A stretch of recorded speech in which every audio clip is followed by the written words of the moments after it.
doesn't respect you.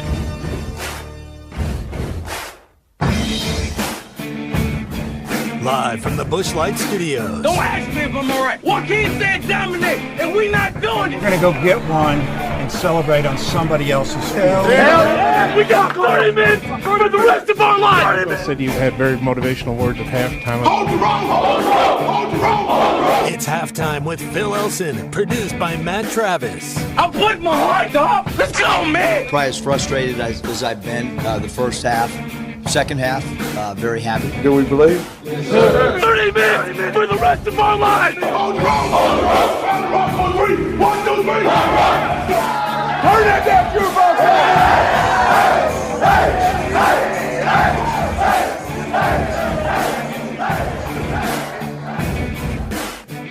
Now, here's Phil Elson.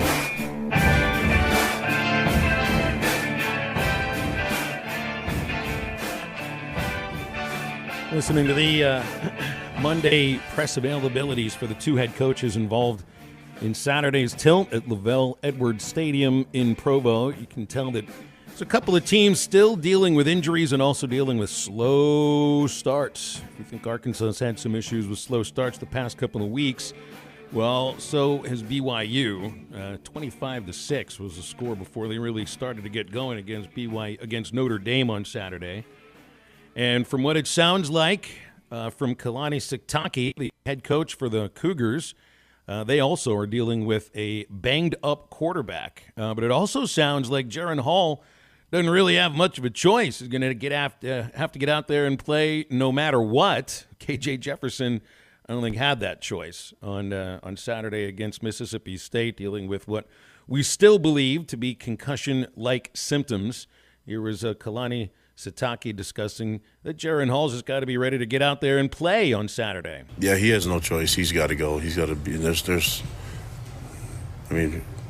is mid-season football, so he's got to be ready to roll. Mid-season football, so you got to get out there and get a little more beaten up if that's the case. He only attempted 19 passes in their loss against Notre Dame, and this is a guy who should be throwing the ball around quite a bit.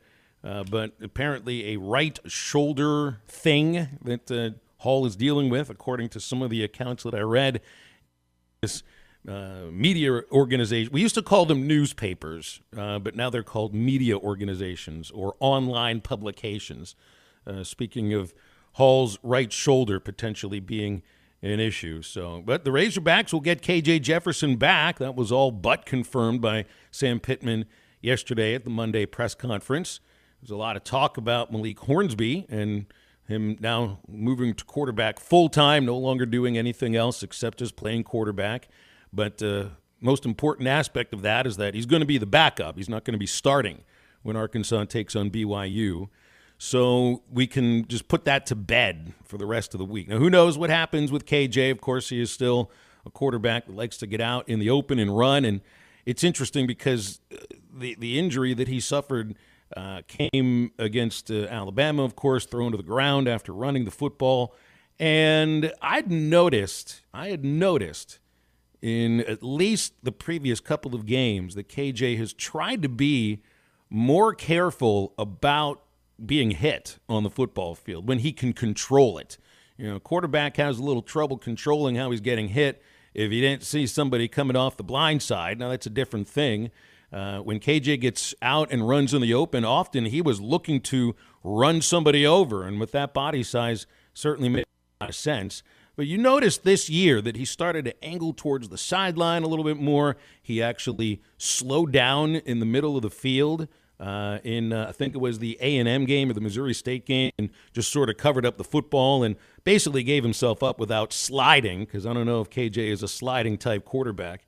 But I think he has heard what the coaches have been telling him, that, hey, you're going to get out and run. We're not going to try to stop you from being who you are. But that doesn't necessarily mean that you have to get hit every time you get out there and run. So I thought KJ heard what the coaches had been telling him and was trying to implement that into the game as well. But I think what happened against Alabama, I'm not sure if he could have stopped that one way or the other. And with that said, getting him back and getting him back healthy, I would assume you're going to see KJ like you know KJ. When the opportunity is there for him to run, he's going to pull the football down, and he's going to run with it. Though I still would be surprised if he looks to create that much contact. I think there'll be moments where KJ certainly does throw a shoulder into a defender, but I think when push comes to shove and he's already gained the first down, I think there'll be some moments where he shies away from the contact, knowing full well Arkansas just needs him on the field. I think that is evident for this team against Mississippi State. Who knows if KJ would have made the difference for Arkansas in what turned out to be a blowout loss because he does not play defense. But potentially there could have been just flat out more plays made offensively. And where Malik made some plays, there were also some other plays that he didn't make, throwing a little too fast for receivers on intermediate or short routes, or maybe some poor decision-making in the RPO. But KJ Jefferson has usually been a good decision maker, and he does handle the intermediate throws incredibly well. That's where he's most accurate. I know the numbers show his accuracy on the deep ball last year. There haven't been enough deep balls this season, I think, to really figure out whether or not he's been all that accurate on deep balls. But in the intermediate and short passes, he's been right on the money. So I would expect the Arkansas offense to pick up the pace a little bit. Whether that turns into points or not, well, that's another question. It was a topic of conversation yesterday that the yardage that Arkansas has been gaining does not equal the points. And sometimes that's because of the context of the game that's being played. I think if it was a closer game, just say if it was a closer game against Mississippi State, maybe the Razorbacks, instead of going for it inside the 10 on fourth down, would have kicked the field goal, and potentially a field goal would have made a huge difference. But at that point, it didn't. And when you give up the first 21 points, you're already behind the 8 ball, and the pressure is sitting on a team's shoulders and on the coaches who make the decisions as to what play is being called at what moment as well. So you got to get off to a good start, and that's so much easier said than done. And I kind of wonder sometimes, like, what necessarily is the difference between a hot start and a slow start? Here's Sam Pittman yesterday discussing maybe what Arkansas's got to do to start faster. You know, it might be even to a taking the ball if we win the coin toss. You know, we're such a defer team and things of that nature because I like having the ball coming out of the third quarter, you know. The bottom line is I think we have to do a better job offensively on having our openers solid, concrete, practice them over and over and over. And I know they changed a little bit with down and distance, but we have to have our 10 plays in there that we're going to run, and depending on down and distance, and get our kids to believe in those plays. We have to execute. I mean, I get it. And we do that, but I think we've got to make a stronger, concentrated effort on that. Neither Arkansas nor BYU have been fast-starting teams in the past couple of weeks.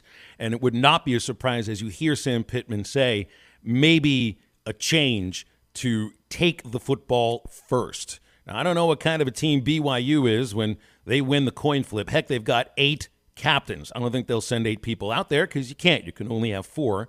But I don't know what kind of team BYU is or the decisions that Satake makes when it comes to receive or defer on the opening kickoff. But most teams, especially when they're at home, they'll defer. And I think in this position, you're going to probably see Arkansas get the ball first. That gives them the opportunity to set the tone of the game. Wouldn't it be so nice to see Arkansas start the game with a nice, lengthy, timely drive that ends up in the end zone? I keep getting told over the past few years, time of possession does not matter. But, and it's a big but, when the opponent dominates in time of possession, and we have seen this the past 2 games, the Razorback defense just has gotten tired. It's not an accusation against Barry Odom's defense. It's not an accusation against the strength and conditioning staff. It's just a flat-out truth that when a team is out there, when one side of the team is out there for 35 or 40 minutes in a game, they're going to be exhausted when it comes down into the late third and into the entire fourth quarter. Might have been the case with BYU as well, who is giving up the time of possession by an astronomical amount. This could be an opportunity for the Razorbacks potentially to rest their defense in a way that they haven't rested them in a long, long time. And that's where we start halftime today on a beautiful Tuesday across the natural state. It is a busy day. We got Chuck Barrett coming up in the next segment for a couple of segments, and Clay Henry with us at 12 noon for a couple of hours. And that should be a lot of conversation on Arkansas football. Yeah, we'll get into the stuff going on with the roughing the passer penalties in the NFL, which really do seem to be getting out of hand. And one against the Falcons on Sunday that made no sense, and another one against the Chiefs yesterday that also made no sense. Plus, the Major League Baseball Division Series start today. We'll get into that a little bit, plus your calls and texts, but that'll be in just a while, because next, it's the voice of the Razorbacks, Chuck Barrett, joining us on Halftime. You're listening to Toyota Tuesday. Stop by your local Toyota dealer. Toyota, let's go places. Hey Arkansas fans, this is JD with JD's River Valley Restoration and Detail. We're hogs through and through, and we like getting dirty, but our cars need to look clean and fresh, and that's where we come in. Come and check out our brand new expanded shop at 5606 Towson Avenue, or you can follow us on Facebook at JD's River Valley Restoration for new updates, including food trucks on the lot, car shows, detail courses, and much, much more. Give us a call at 479-629-7486. We're open Monday through Friday, 8 a.m. to 5 p.m. JD's River Valley Restoration, where we're making new relationships one vehicle at a time. Get by your locally owned TGI Fridays in Fort Smith and make it a double combo with the Jamie Foxx Fox on the Rocks box with Friday's big ribs and wings served with seasoned fries in one of our 2 new awesome sauces. The new Fox on the Rocks barbecue sauce made with BSB brown sugar bourbon flavored whiskey and whiskey glaze blaze. And now Fridays has $2 beer all day every day. So stop by your locally owned TGI Fridays at I-540 and Rogers in Fort Smith. Get the best value, service, and TV locally with personal service from WOW World of Wireless, your neighborhood professional Dish authorized retailer. Stop in and ask us about the Hopper 3, Dish's most advanced DVR that delivers a premium viewing experience. Tired of running out of DVR space? With the Hopper 3, you can record up to 2,000 hours of your favorite programming and watch your very own favorite channels and DVR recordings anywhere you go on your phone or tablet. Call now. WOW World of Wireless, 877-305-DISH. That's 877-305-3474 for more details, or online at shopwownow.com. World of Wireless is located at 601 Church Street in Barling, next to Frank Rowe Furniture. That's 601 Church Street in Barling. Come see us at our new location. Monthly equipment fees and other restrictions apply. Recording hours vary. 2,000 hours based on SD programming. Remote viewing requires internet connection and compatible mobile device. At Southern Tire Mart, we look out for you and your vehicle. Come visit us for America's most trusted brands like Michelin Tires and top-of-the-line service. You can depend on Southern Tire Mart and Michelin Tires to keep you rolling. Come see us at Southern Tire Mart, just off I-540 exit 14 in Fort Smith, for Michelin tires that fit your needs and service that cares for you like family. Looking for a new ATV? Then you sure don't want to miss the 1+1 sale going on at Auto Finders and Adventure Oklahoma in Roland. Buy a new 2022 CF Moto during their 1+1 ATV sales event and receive a free 2-year warranty that includes a 1-year factory and 1-year CF Moto Care extended protection. See Auto Finders and Adventure Oklahoma in Roland, or view a complete list of inventories online at AutoFindersOK.com, where your search ends and adventure begins. Offer does not include Gen 2 C-Force 400 and 500 models. Attention sports fans, your favorite sports book, BetUS.com, is back for their 28th year of NFL action. With the industry's biggest sign-up bonus of up to 200%, BetUS offers their members the opportunity to cash in on all your favorite leagues, including the NFL, NBA, MLB, and more. They've also got hundreds of new casino games, including the coolest European slots, and their live dealers are waiting for you at the tables. You need a sports book with integrity and longevity, and you need to know that you're going to get paid. You need a sports book that offers everything, including live betting, MMA, golf, horses, esports, and all kinds of crazy bets. Call today at 1-800-79-BET-US. That's 1-800-79-BET-US, and they will walk you through setting up an account. Nobody in the industry gives better bonuses than BetUS. Join now and mention ESPN Arkansas, and you can get up to 200% in bonuses on your first deposit. Nobody beats that. Head to BetUS.com and join today. That's BetUS, where the game begins. Your home for every Razorback football, basketball, and baseball game. ESPN 95.3. The Gimme the Hogs Chuck podcast every Monday, Wednesday, and Friday. Brought to you by Weichert Realtors, the Griffin Company. You can listen to it at hitthatline.com or wherever you hear your favorite podcasts.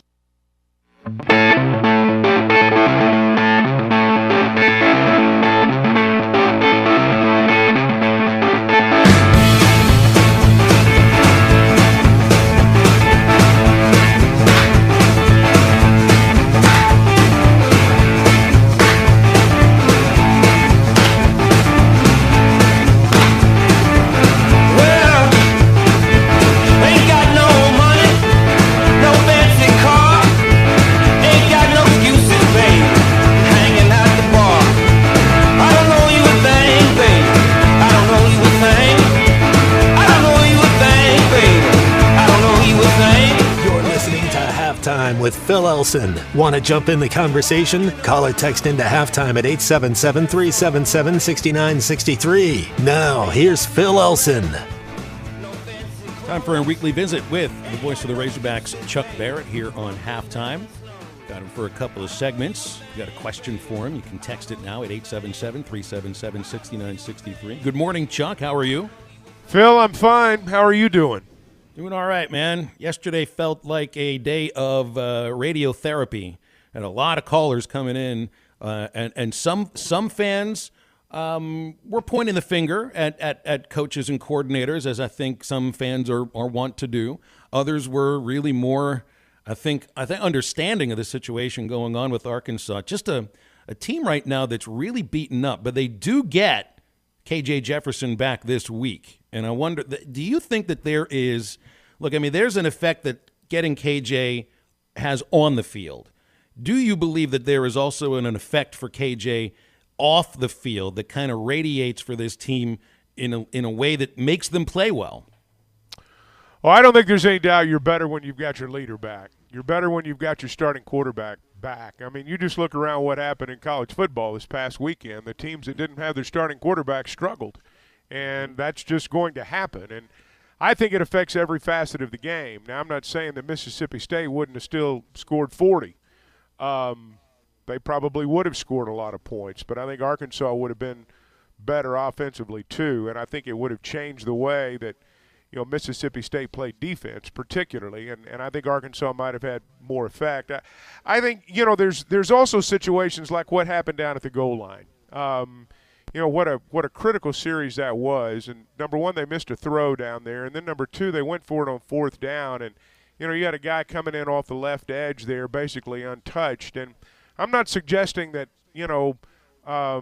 basically I am suggesting, I guess, that if you've got your starting quarterback in there, I'm going to venture to bet that, that assignment doesn't go unchecked. And I'm not suggesting who missed it necessarily. I'm just saying when you got your starting quarterback in there, your field general in there in goal line situations, that's where you miss them the most. And I thought they missed KJ a lot there. And, Mississippi State's pressure on Fortin all came from up the middle, and that's one of the reasons Hornsby was effective when he came in running the option. I'll submit to you, if KJ had been in there, that pressure wouldn't have been coming from up the middle like that. And I think KJ would have had an opportunity to go wide, and I think that would have changed the way that Mississippi State played defense. But, those are all ifs, and we don't know because he didn't play. But I think having him back, to answer your question, yes, I think it's going to have an effect on the field, off the field. I think when you've got your starting quarterback out there, it affects everything. Mm-hmm. And the other aspect of this, too, is, you get KJ back. That has nothing to do with the idea that Mississippi State just looks like a really good team right now. They're kind of on a roll. I don't know how they lost to LSU, but they did. It's their only loss, and they're playing really well on both sides of the ball right now. I was just impressed with Mississippi State, and they kind of remind me of last year's Razorbacks. Like a team that almost came out of nowhere to surprise everybody and battle for essentially second place in the West Division. Well, they've got a great quarterback. Now, they've got to go to Kentucky this weekend, and Kentucky's in a must-win situation. But I think Mississippi State's kind of hitting their stride right now, and they played well at home. They played two games, in a real similar way, back-to-back weeks at home, and now they got to go do it on the road. But they're a good team, and I don't know how they lost to LSU really, but Arkansas was they were outmanned. I mean, let's just be honest. I mean, when you're switching wide receivers over to be backups in the secondary just so you can have warm bodies over there, I mean, you got guys playing out of position. You got players playing before their time, frankly. And, you're in a situation where you were facing, one of the 2 or 3 best quarterbacks in our league. And, maybe the best from a passing perspective aside from Young, certainly in our division. And, he just picked them apart. I mean, they were, it was pick your poison. I mean, you could have, they dropped a bunch of guys and that didn't work. And, you can't bring a bunch of guys when you got a bunch of untested corner. I mean, when you're decimated in the secondary, you're not going to bring a bunch of guys. You're not going to, you're not going to attack that quarterback. You're just not. And it didn't work, and I don't know that it would have worked the other way either. You can sense. I don't know, I hesitate to throw this word out there. Desperation when it comes to the secondary and the available players. You had game move to cornerback. That's who you referred to, true freshman that's moved to cornerback. McAdoo has now too. I mean, Quincy McAdoo has now too. Okay. See, and I heard Sam Pittman yesterday. He was discussing, a conversation he had with Malik Hornsby about where do you want to play. And he even apparently offered up the opportunity to move to cornerback as well, which, to me screamed desperation. Well, it is. I mean, let's be frank. I mean, when you're moving offensive guys to defense, I mean, you're in dire straits, and there's no way around it. And that's kind of where they are right now. And so, now look, I think there's a good chance they may get Slusher back this week. We don't know till we get there, and I think something like that makes a big difference because you've got an experienced guy back there. But you just think about what we thought was going to be at the start of the season. We thought we were going to have number 1 on offense and number 1 on defense, and those were the guys that were going to be the generals. I can guarantee you one of those balls Saturday, Jalen Catalon would have picked it off. And you think about that game, and in all games now on the defensive side. I mean, you're without your primary playmaker, you're without your best player in the secondary, and when you went into the season, you thought about having Catalon and Slusher both back there, and it just hadn't worked out that way. And then you lost Ladarius Bishop, and then you lose 2 guys in the first half of this past game. So, yeah, I mean, you're in a dire spot back there. But here's the deal. Here's all you can do. You coach them up the best you can Monday through Thursday. You get on the plane Friday. You go play Saturday. Play as hard as you can. Do the best you can. And that's all you can do at this point. You can't wave a magic wand. This was not going to be a shutdown defense anyway. And when you lose guys, I mean, you think about what happened Saturday. Mississippi State was averaging 38 going in, and Arkansas was averaging giving up 30. So, I mean, you had to go into that ball game thinking, we got to score in the 30s to win, and at the minimum. And without your starting quarterback, you couldn't do that. I don't know that they'll have to score in the 30s this week to win. They might, but if they do, I think they got a better chance with KJ back. Well, and that leads right to what I wanted to move on to here. Is we can talk about all the injuries in the secondary until we're blue in the face. But there isn't going to be a coach on the other side of the ball that feels bad for the Razorbacks. And I don't hear you head coaches and coordinators. I don't think ever publicly will blame a lack of success on injuries, although that might be the case. The offense needs to pick up some of the slack here. I mean, to be frank, too, I mean, the yardage hasn't equaled the points recently. They have moved the ball up and down the field, but I think because of sometimes the score and how much they've trailed, that I think that's put a lot of pressure on the offense to score points in certain positions. Going for it on 4th down and all of that didn't work out. Just to be flat honest about this, it's up to the offense to kind of pick up the slack because I'm not quite sure where the success on defense will come from right now. Well, you got to be able to answer. I mean, when the other team scores, and I think that's been the issue the last couple of weeks. Now, you get a pass to an extent when you play a team like Alabama, but I think when you look at, the fact that both these last games, the other team, scored first and you didn't answer. And I'm not surprised Mississippi State scored on their first possession. I mean, I'm a little surprised it came after a kickoff out of bounds and 3 penalties. I mean, you helped them.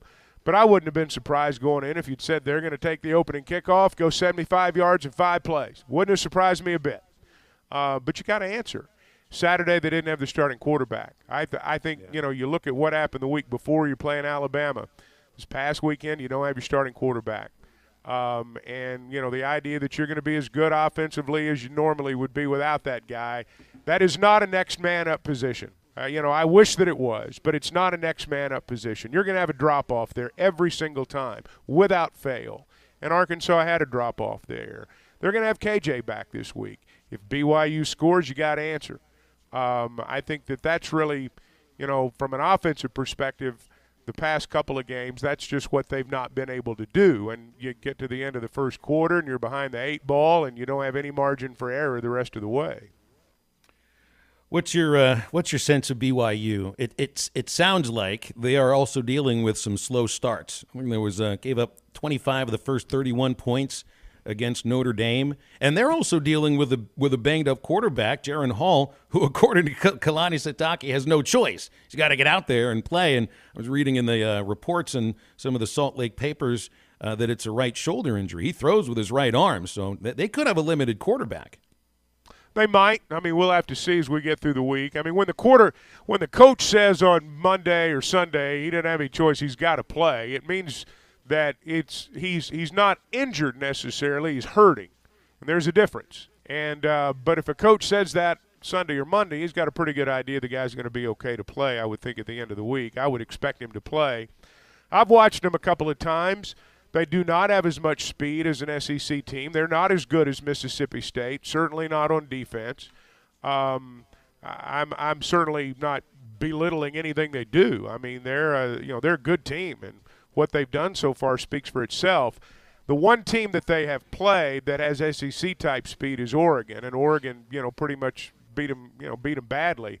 Notre Dame's a good team, but I don't think they're a team with SEC speed.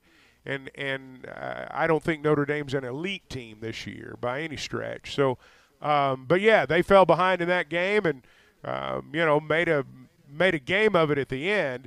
The thing that I wonder about and always wonder about this is that when you go out west, I mean, we go east a lot. You go into that eastern time zone a lot. You go to Florida, you go to South Carolina, Tennessee, and Georgia, and playing at those places in that time zone is not unusual, but you head out west and you're going to a place you've never been before. I remember going to Colorado State a few years back, and we were not totally in the tank at that point. We were better than Colorado State that night. Ended up losing the ball game. Just weird things happen, and I wonder about how it's going to be. Whether or not they're really going to be able to make this a business trip, because you're going to walk into a stadium and you're going to see mountains and you're going to see things that you've just not seen before. And I know the field's 100 yards and all that stuff, and I get all that, but also know that when you head west, it's just a little different. I was impressed, for example, when Mississippi State went out to Arizona and won so decisively. The caliber of team sometimes when you go out there is not as important as you might think. I mean, just adjusting to everything, the altitude, there are going to be things that are different. And you've got to make a mental adjustment, sometimes a physical adjustment too, but you've really got to make a mental adjustment. And I think that'll be an interesting perspective or an interesting thing to watch from an Arkansas perspective. But Razorbacks have more team speed than these guys do. They're bigger, they're faster. Doesn't mean they'll win, but, they do have that advantage.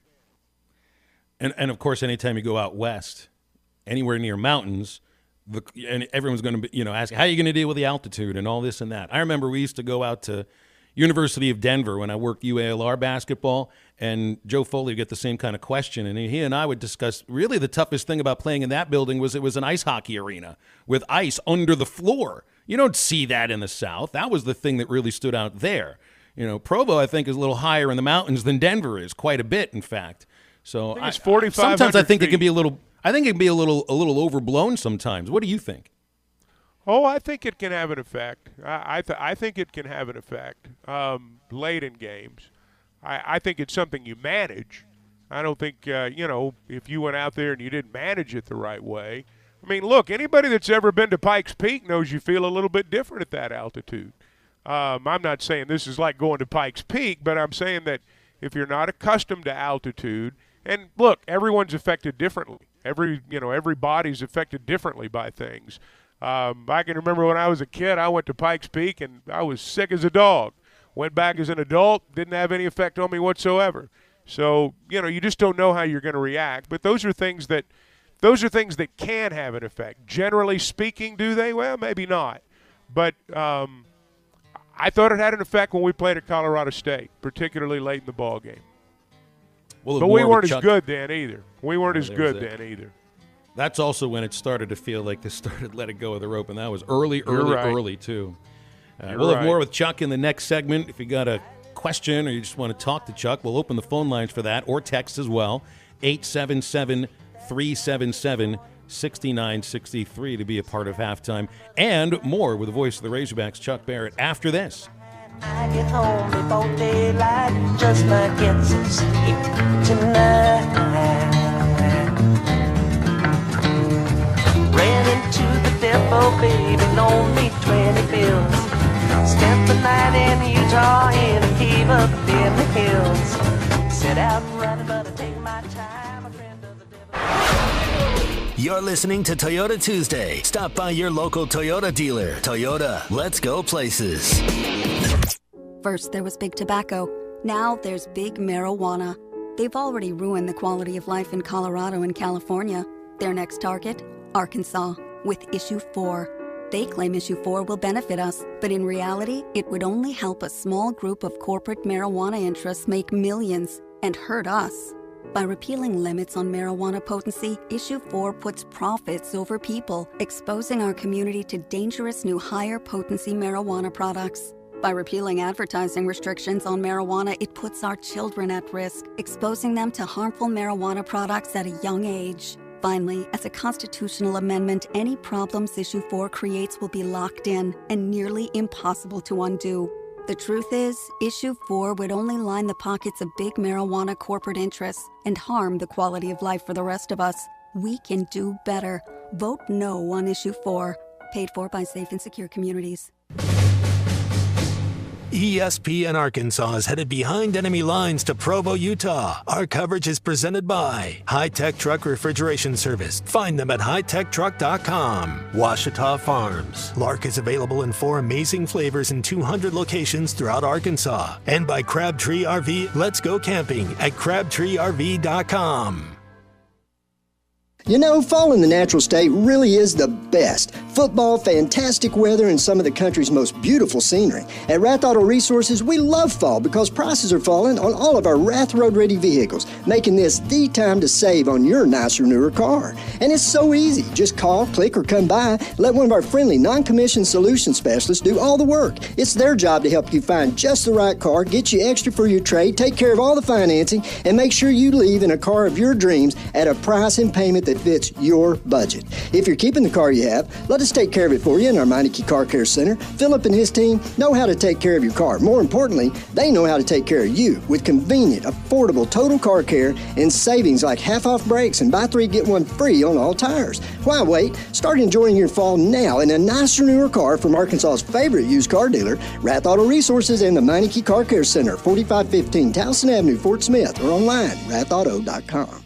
Norris Material and Supply Flooring Center now offers in-stock vinyl plank flooring starting at 89 cents per square foot. If you're a do-it-yourself kind of person, they have all the materials needed to lay your new flooring, or you can choose their professional installation. Whatever your choice, give them a call today to get a free same-day estimate. Financing available. For the best customer service from flooring to countertops, Norris Material and Supply Flooring Center is your local flooring professional. Check them out online at flooring.norrisms.com or on the corner of Wheeler and South Y, 479-289-7111. Hablamos Espanol.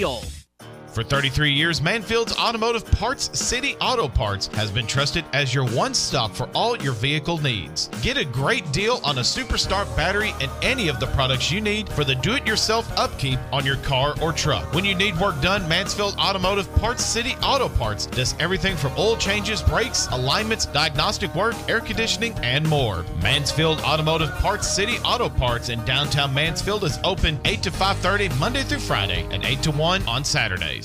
Chuck Barrett here. I know a thing or two about making great calls in Arkansas.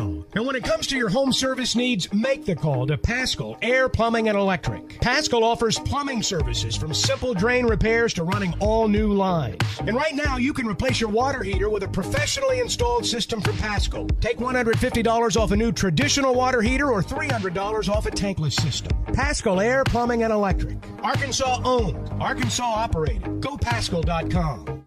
Harry Robinson Buick GMC wants to buy your vehicle, and they'll pay top dollar today. Pre-owned car values are at an all-time high, and your car is worth more today than it ever will be again. If you are driving a 2013 model or newer with 120,000 miles or less, bring it to Harry Robinson Buick GMC, and they will pay you more for your trade. Even if you don't want to buy a new car, they will still buy yours. Harry Robinson Buick GMC, exit 11 off of I-540 in Fort Smith. Your home for every Razorback football, basketball, and baseball game. ESPN 95.3.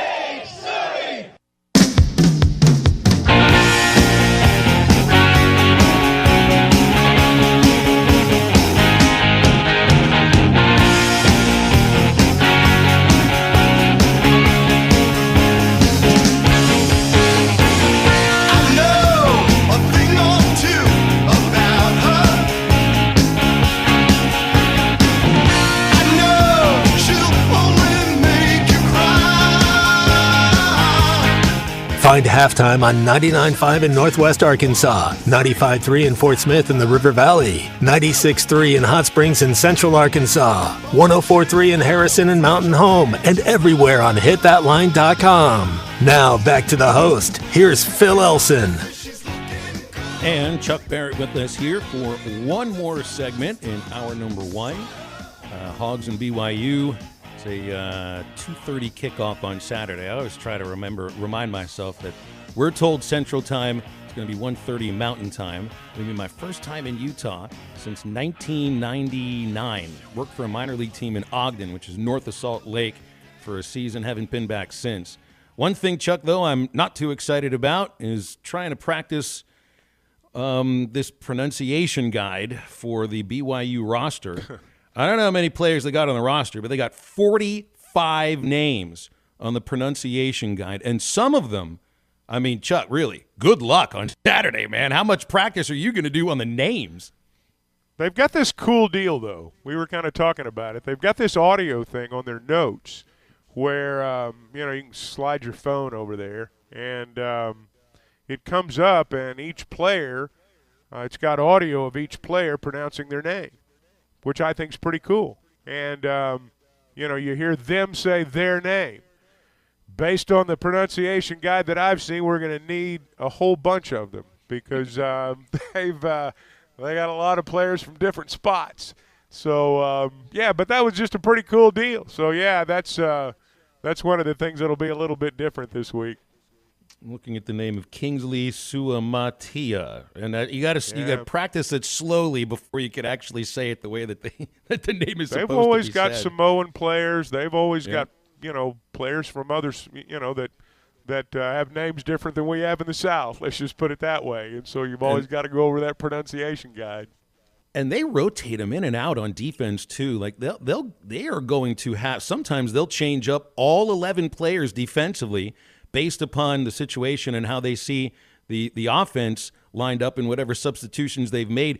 But did you also – they have had trouble getting the proper amount of players on the field at times. It happened twice against Notre Dame and I think once the week before where they had 10 players on the field. It cost them an extra point against Notre Dame. So I think sometimes maybe all this substitution for BYU could get them in trouble. Yeah, I'm going to be interested to see how they handle that Saturday. I know they did it against Notre Dame, but I things like that can really get you into trouble in terms of matchups. I mean, this is not basketball, and even in basketball, I mean, you substitute 5 guys, there's a pretty good chance you're going to have a mismatch somewhere, and I don't know that they'll do that as much. They've certainly done it a lot early on. I mean, I was looking at their tackle chart, and I mean they've got a lot of guys that have played a lot of games on that defensive side of the ball. Frankly, though, they've also played some teams from a speed standpoint that they could get away with that. I don't know that Arkansas is faster than Notre Dame. Arkansas is a faster team than Notre Dame, just like Mississippi State's a faster team than BYU. I don't know that they're going to be able to do all that. If they do, it'll certainly be something kind of novel and something that you don't see every day. And if their defense has a good day, somebody on our side will be saying, how come we don't do that? So that's just how it goes. Chuck, I'd be remiss if I didn't ask you about the end of the Cardinals season coming. Yeah, I know. 2 games against the Phillies. I was surprised. I mean, not surprised they lost. I didn't think the series would just go 2 games. What did you make of the way that all went down? Well, when they blew the lead in the 9th inning in Game 1, you kind of knew what was going to happen in Game 2. I mean, you've been around before, Phil, when you lose a game like that. I mean, I think back to Omaha, that year that they lost to Oregon State, I guess it was. You kind of knew the next night it wasn't going to happen, and they just blew that lead. I've not been a Helsley guy all year. I got to be honest with you. I don't think he's available enough. And if his finger was hurt, he should have said it. Although they did an MRI afterwards and found no damage. He didn't really point to the finger until basically he'd already given up so many runs it didn't matter anymore. Couldn't throw a strike. But I like the guys who can throw strikes. I don't care about the guys who can throw 102. If they can do both, that's great. But faced with a choice, I'd rather have a guy that throws strikes. I like Helsley in terms of his ability, but I don't think he's available enough, and I think they need to make a decision on that guy. Either he's all in or the Cardinals need to get all out because he's an amazing talent. But when he only pitches once a week and when he can't come through in the clutch for you in the playoffs, I just don't know if all that 100-mile-an-hour stuff really matters all that much. And I'm just a fan, Phil. I'm looking for somebody to blame, so today I'm blaming him.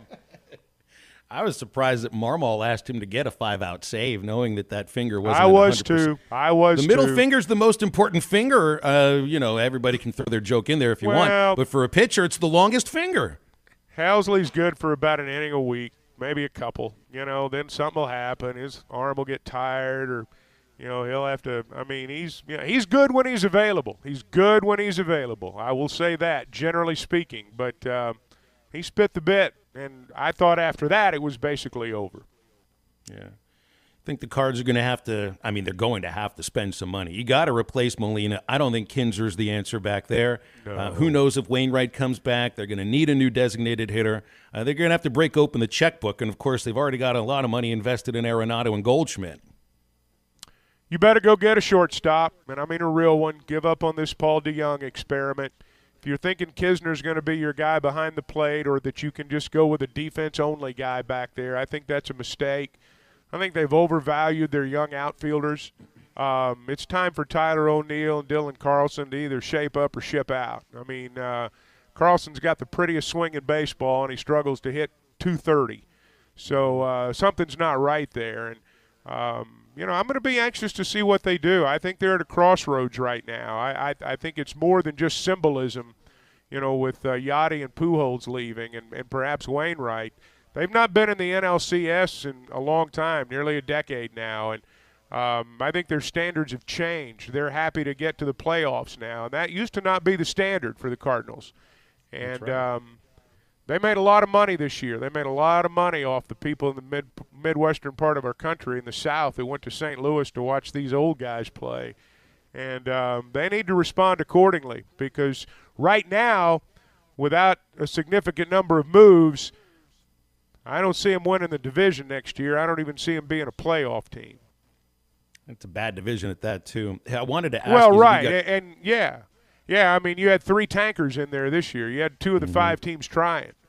And, you may have 3 next year. I don't know. I don't know how it's going to shake out. But they don't need to tank.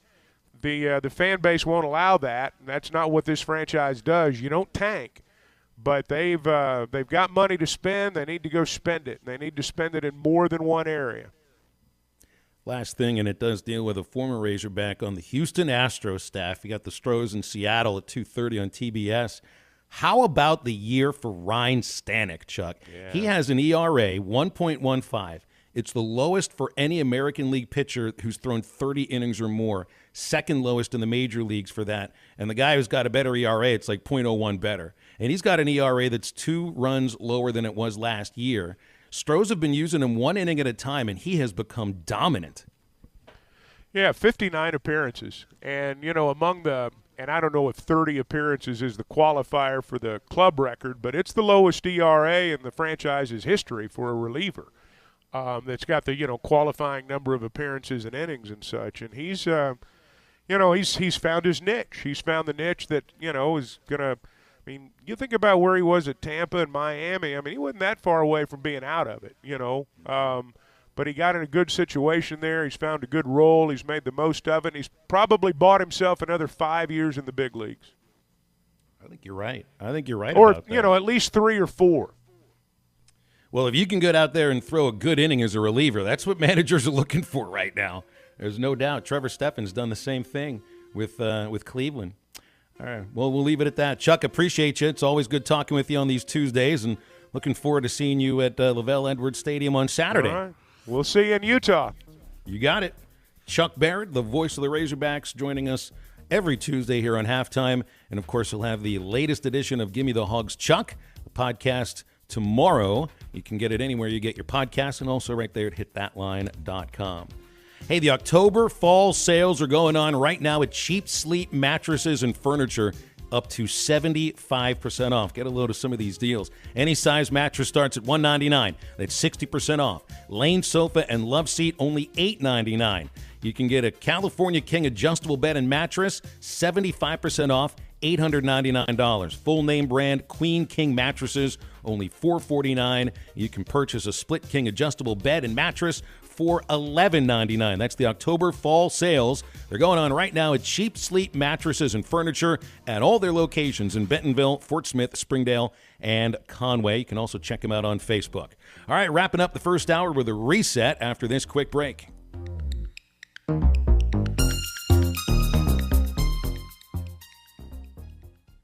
Video is powered by the pros at Pascal Air Plumbing and Electric.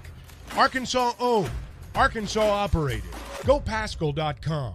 The Fence Man, the company you can trust when it comes to building quality fencing and gates, is looking for quality people to join the Fence Man team. If you are a fence builder or have building or welding experience, apply in person at 1213 North 32nd Street in Fort Smith. The Fence Man offers great pay and a $500 sign-on bonus. Join the top fence building team and get a $500 sign-on bonus. The Fence Man. Apply today in person at 1213 North 32nd Street in Fort Smith. The Fence Man is an equal opportunity employer. Now that's a dandy white perch.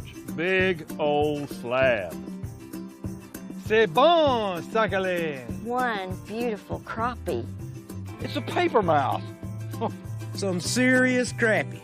Nice speck. We got crappie. They might go by different names, but all prefer the same thing. Bobby Garland, America's favorite white perch, slab, sacalé, paper mouth, crappie, speck, crappie baits. I call it dinner.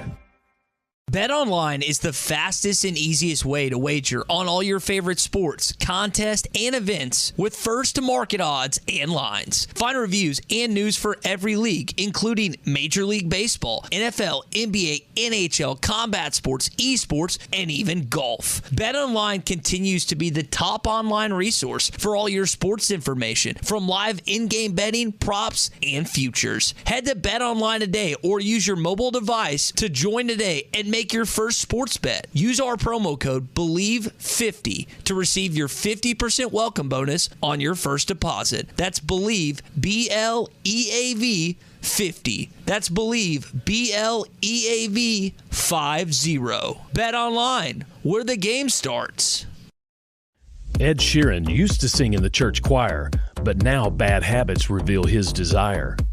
The old saying goes, sow a thought, reap an action. Sow an action, reap a habit. Sow a habit, reap a character. Sow a character, reap a destiny. God knows you can't overcome. That's why the faith that saves is trusting what Jesus has already done. There's nothing else you can say or use or do. Bad habits lead to doom. I'm Pastor Heath from Woodland. Think about it.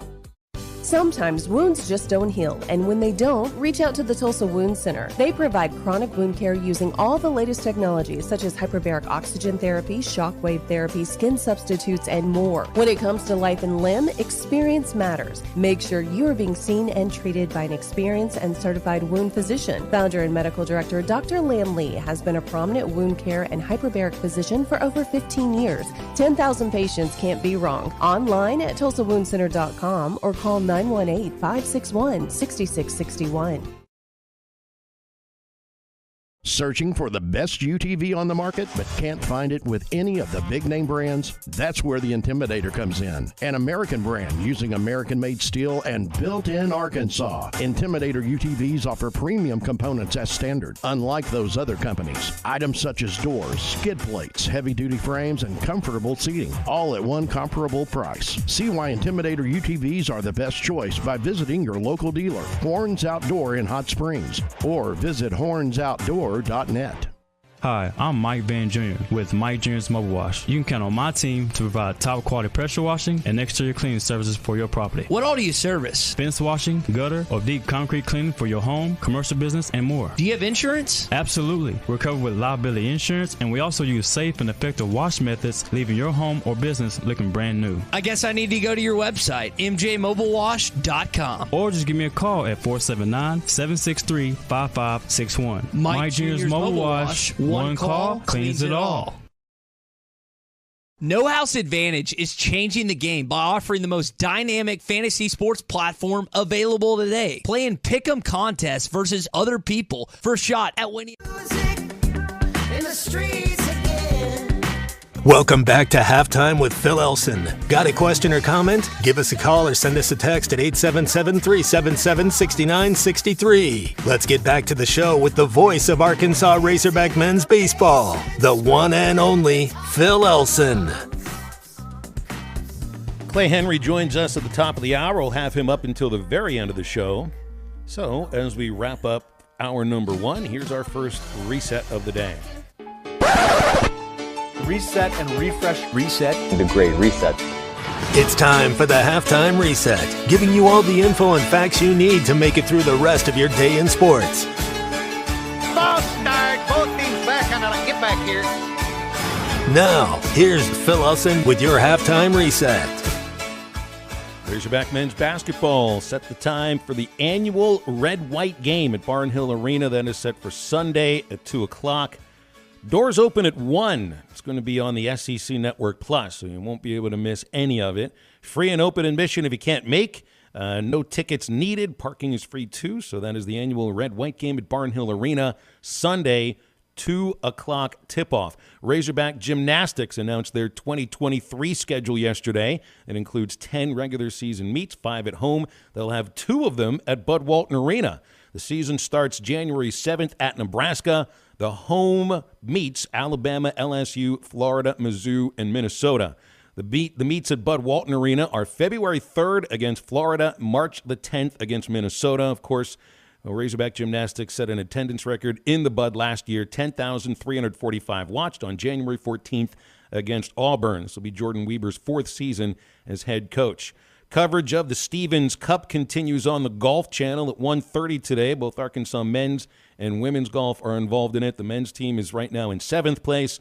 Women's team is in 6th place. Meanwhile, Major League Baseball playoffs get started top of the hour on Fox. Phillies and the Braves in the National League Division Series. Yesterday, the Phillies removed the interim tag from manager Rob Thompson and agreed to a 2-year contract. Thompson helped engineer a total turnaround after the firing of Joe Girardi in early May. Phils are sending lefty Ranger Suarez against Braves lefty Max Fried. Suarez finished with a .295 ERA in his last 14 starts. Fried, who's been one of the best in the game for a few years now, 14-7 this year with a 2.68 earned run average. Fried faced Philadelphia twice in September and threw 11 innings, allowing only 3 runs. More numbers about this series. The Braves were 7-1 at home last postseason, and Atlanta won 11 of 19 games against the Phillies this year. And it's not necessarily one long road trip for the Phillies, but they haven't played a game at home at Citizens Bank Ballpark in over 2 weeks.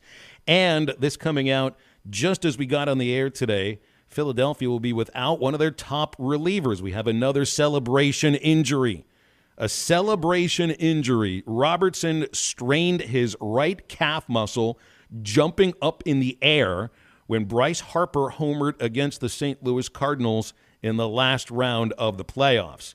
And he, of course, was acquired from Chicago, the Cubs that is, in an August trade. Robertson had posted 6 saves in 11 games with a .270 ERA and had thrown 1 inning against St. Louis, picking up a victory. So Philadelphia will be down one of their best and most important pitchers when it comes to this series against the Atlanta Braves, and that is your first hour reset. Celebration injuries. At least it wasn't a dog pile, because you shouldn't be dogpiling after a wild card series win anyway. But it doesn't sound like it was anything that crazy. It just seems like Robertson just jumped in the air after a home run by Harper. Think of all the other Phillies that were in the bullpen or in the dugout, and when that ball left the yard, might have left their feet too. Maybe this is the sort of injury that can just be limited to someone who is about 37 years old, because I think you guys who are in your late 30s and into your 40s, never mind those in your 50s and 60s, because you know what these injuries feel like already. This is about the time where you just start to notice that you're getting a little bit older, because jumping in the air didn't usually cost you a week of walking around in utter pain and discomfort. So it's not one of these silly celebration injuries like somebody being at the bottom of a dog pile and getting spiked in the face, which I don't know if I've heard of that before, but I wouldn't be surprised if it actually does happen sometime. Hour number 1 in the books on halftime, and a lot more to get into, previewing Arkansas versus BYU. Talk a little bit about where Matt Rhule might figure back into college football, because there ain't anybody in the NFL that's going to hire him after the debacle of the Carolina Panthers. We'll discuss St. Louis's early exit from the playoffs, and we'll ask that question that I think everyone's asking across sports radio these days. Are quarterbacks too well protected in the NFL? All that and more with Clay Henry joining us at the top of the hour as halftime continues after this.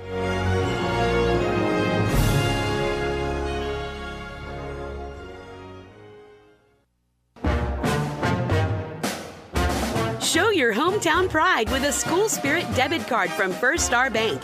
Each time you make a purchase with your School Spirit debit card, First Star will make a donation to your school district.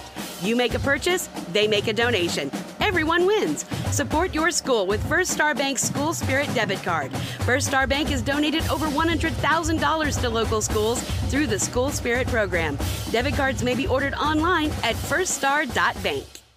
Needing your roof repaired? Ramos Roofing is a local company that has over 25 years of experience, specializing in your residential or commercial roofing needs in the Oklahoma area. Ramos Roofing, a company you can trust, offering discounts to senior citizens, law enforcement, or healthcare workers, and assists in your insurance claims. Ramos Roofing, standing behind their work so you can stand under it. Call 479-420-9903. That's 420-9903. Ramos Roofing, working with you to build a better home.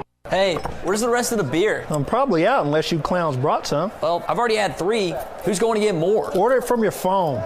From where? Sody's delivers. You mean where my girlfriend gets her wine and those cheese plates? And if you don't want to drive, that's where you can order it. My free beer is gone. Sody's now delivers inside Fort Smith city limits. Just order from mysodys.com or download the Sody's app and order from your phone. Sody's Wine and Spirits. Experience different. We want to welcome you to Rose One Stop Bait and Tackle at 612 4th Street, Barling, Arkansas. We are your one-stop store for all your needs. We carry Petty Jean Meat Products, the official ham and bacon of the Arkansas Razorbacks. Give us a call and pre-order your party or tailgate party meat and vegetable trays to pick up on your way to the game. Call us at 479-452-2444 and we will have it ready. Rose One Stop, the best little one-stop in the River Valley.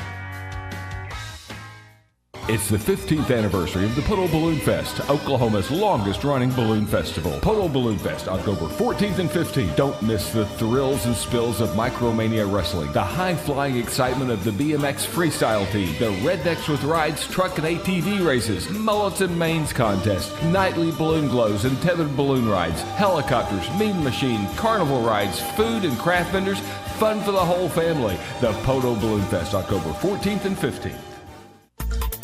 ESPN Arkansas weather. For today, we will see partly sunny skies, a chance of seeing a few showers or a few isolated thunderstorms across the north. Otherwise, sunshine further south. Our high today in the low to mid-80s. Expecting to see clearing skies tonight, overnight lows upper 50s to low 60s. I'm Sally Russell with your forecast on ESPN Arkansas. There's only one Razorback. Isn't it the greatest mascot of all time?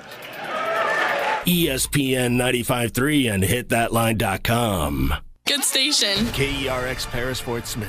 This is Halftime, coming at you from the Bushlight Studios on ESPN 95.3. Broadcasting on ESPN Arkansas and streaming on hitthatline.com. We got a good one tonight. You got a team in here that doesn't respect you.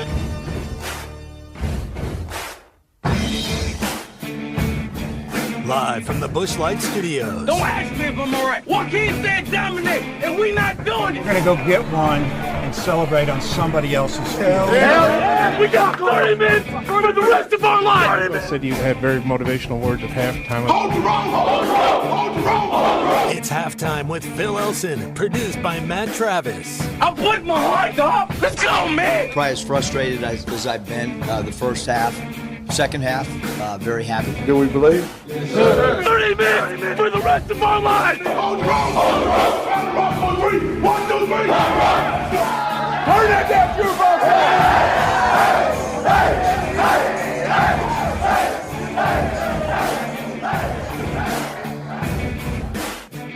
Now, here's Phil Elson.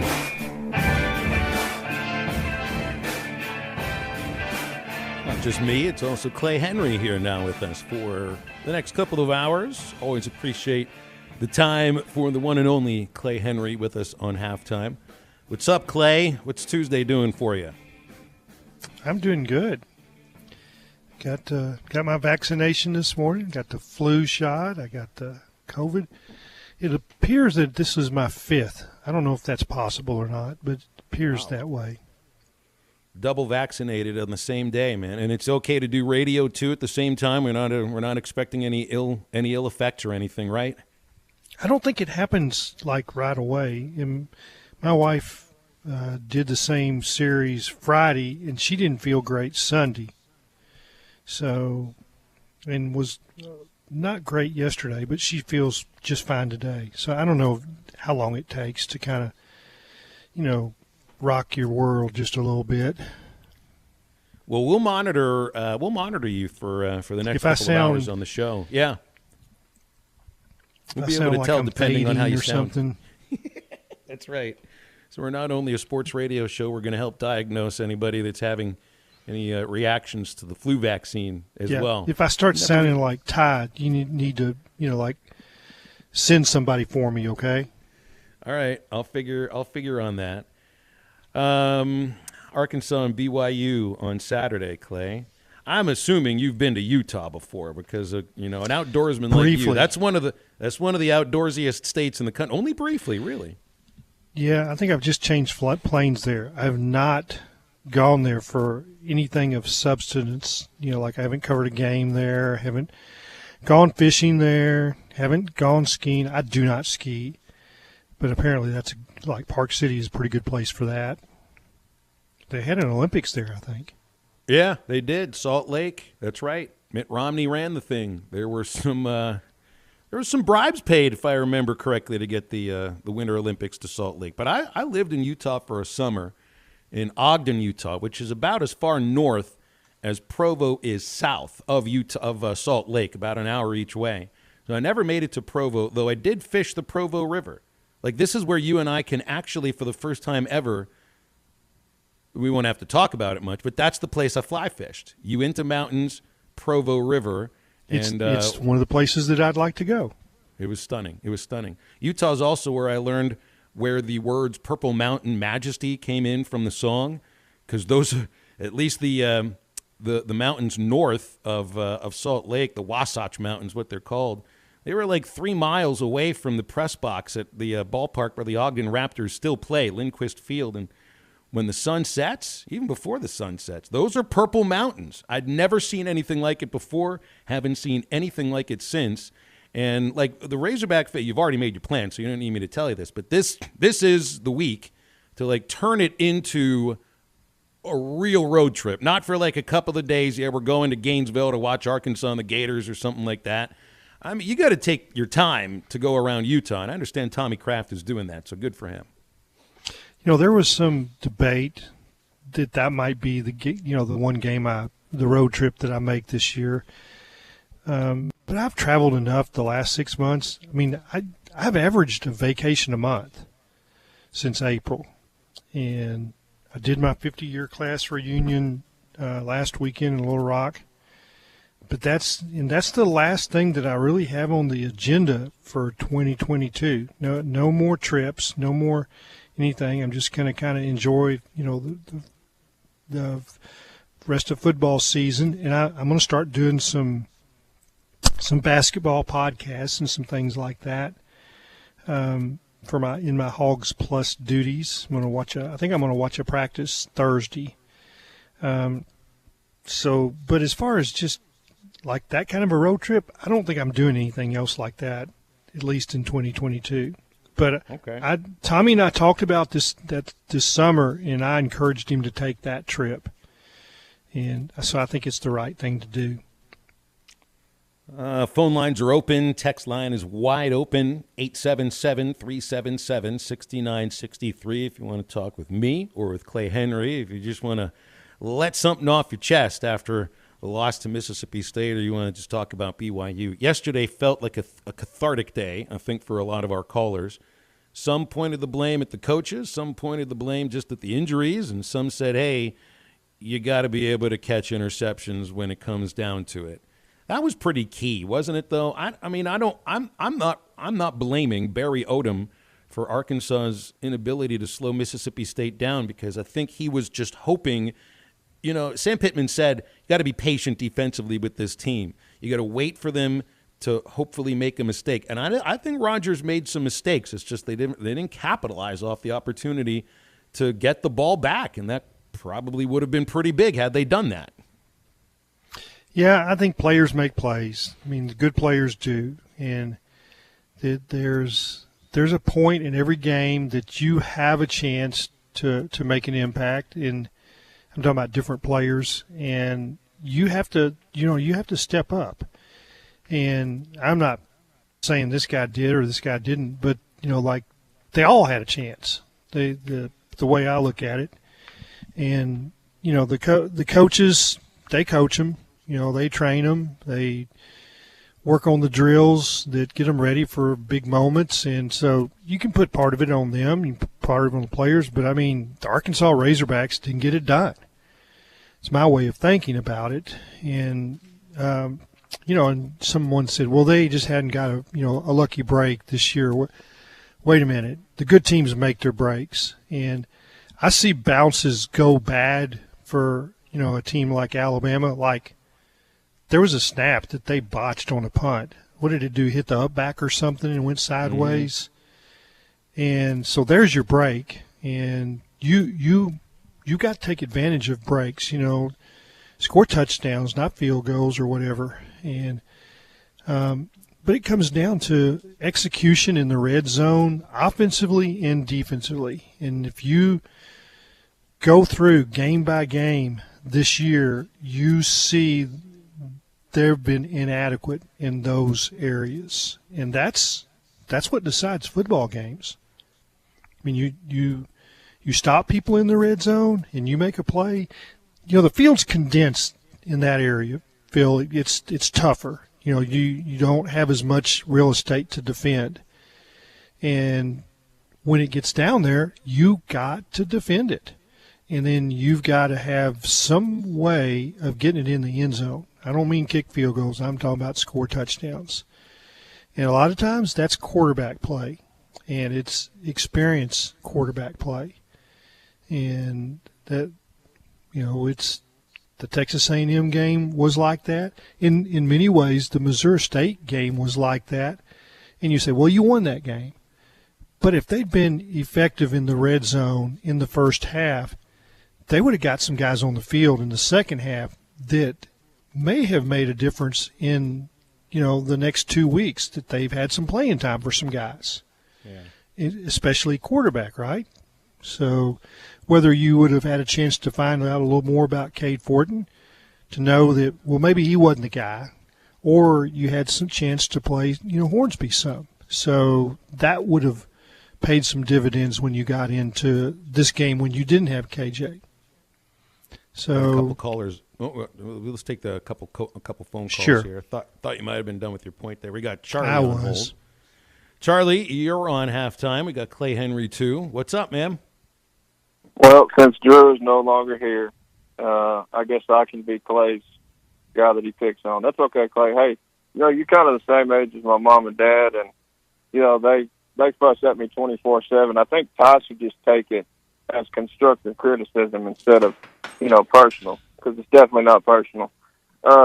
Anyway, I was going to piggyback off some of the things Clay was talking about. I was listening to Trey Biddy yesterday on Drive Time, and he talked about Jaden Hazelwood. He doesn't think Jaden should be in the slot no more. He thinks they should move him outside because of his size. I want to get you guys' take on that. I'm going to ask that, and then also, I'm just saying he made the point. He doesn't think he's good at that because that's not his game. He thinks he should be he would be better on the outside, and I guess I get why he's saying that. And then move, Bryce inside, and then Keytron on the outside. He's kind of and you can hear it even in Sam's voice. They're really frustrated with Matt Landers and how they've played, and it just hasn't been enough. And you only got this guy 1 year, so. This team's sitting here at 3-3, and some of these younger guys are starting to make plays. So I say let them go. Satanga still has his little 4-game thing too. So I would like to see him at some point. And this defensive backfield, oh man, they're just piecing guys together. I heard that they moved a couple more guys, and then even had to change their number. So I think it was Quincy McAdoo, and I think Mbaka, of course, moved last week. Hey, Clay, I wanted to also ask you, I know you've been covering this game a long time, the difference between a gamer and a practice guy, because I was talking about this with Phil yesterday, and I think Malik Hornsby is a gamer. I think when the lights come on, that's when you see sometimes some guys just have that ability, and in practice they may not always bring it. I was talking with Houston Nutt when he was down here, and he said Matt Jones at times in practice didn't look very good, but when them lights came on, he was electric. And so, do you think? I know you've been covering this game for a long time. How hard is it as a coach, especially when you're like Sam, old school kind of, to figure out which guys those guys are? Because they also had to make a switch at punter. Got a guy that can kick the heck out of it in practice, but in the game he can't do it. So, and I'm not knocking Max Fletcher. I'm just saying, how hard is that as a coach to kind of balance that? Because I know you've been covering this game for a long time. Figure out who your gamers are and who in practice, may not necessarily take it to the game. How difficult is that? Anyways, guys, I appreciate it. I'll hang up and listen. Thanks, Charlie. Good to hear from you. Yeah, first let me talk about Matt Jones, because there were two different Matt Jones as far as practice goes. If you just haven't practiced, you're just running through your plays. He was okay. Sometimes not great. Sometimes I never saw him have a bad practice. But you said, we're going to put the ball down and we're going to scrimmage and we're going to go down the field. Something changed with him. So you saw it in practice, but it usually was a scrimmage. For instance, he didn't practice one spring because of a shoulder injury, and they started him third team when they came back to August practices because he hadn't done anything, and the guys that had taken all the snaps in the spring and done everything, maybe it was Tavares Jackson, maybe it was Ryan Sorhan, I can't remember, but there were two ahead of him. So they put him with the third-team offense. And the way they worked it, the first-team offense went against the third-team defense. He went against the first-team offense. And 3 straight times he took the third-team offense, which you can imagine what kind of offensive line that was put together, with walk-ons and scrubs, the third-team offensive line. He just went right down the field 3 straight times. That's the last time he ever practiced with the third team. And you saw when that's not turning the lights on, that's just a scrimmage. But what I'm getting at is they've seen these quarterbacks, Hornsby, Fortin, Jefferson, in scrimmage situations, and that's what they equate to games. And you make your decision on who can move the team when you put the ball down and you play football. And, Hornsby, he does some of those things in practice that you saw in the game, but he also made some of the plays, like you'd see every day. They'd say, well, so-and-so and so-and-so and so-and-so had interceptions. Well, guess who they were picking off? It was Hornsby. Mm-hmm. And he had mistakes, with the center snap. So if you see consistent mistakes in scrimmage situation by a quarterback, it's hard to play him. It's hard to put him up there because that's all you have to go by. That's as close as you can get to game.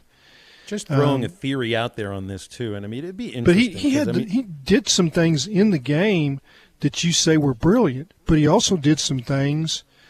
You have to have a quarterback to get you in the right place.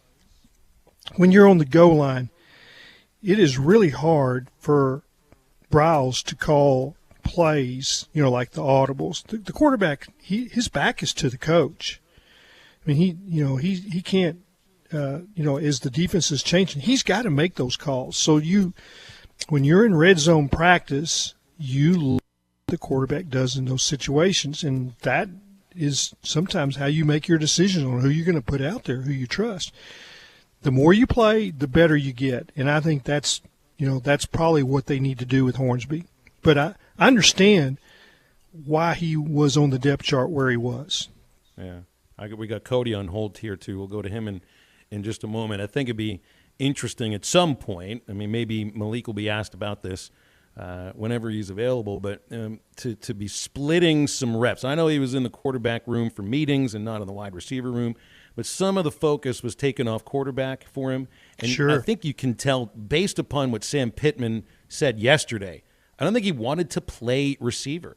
I think he wanted to be just a quarterback and was sort of, asked in a certain way to move over there and take some plays at wide receiver. And I just don't know if he was comfortable with it, and that might have gotten into the way he was playing quarterback at practice too. Let's go, and we can get into that later too. That's just a theory I'm throwing out there. We've got Cody on halftime now. What's up, Cody? Hey, what's up, guys? How y'all doing? Good. How are you today? Doing well. Clay, I hope you're doing well. Hey, Clay, I think it was Zach Clark that was in front of Jones, and then he eventually started splitting snaps with Zach Clark. That was the previous year. This was Zach had already gone to UCA when this happened. I'm talking about the year that Matt couldn't practice in the spring. He was an upperclassman at that point. Yes, sir. It probably was sort of. Yeah, you're talking about as a freshman, Zach started ahead of Matt, and then Matt eventually beat him out. And Zach then went to UCA. But this was what I was talking about when he didn't practice that spring because of his shoulder. It was that following August. And yes, sir. I think it was before his senior year. And they put him with the third team, and it was just unbelievable what he did with those guys.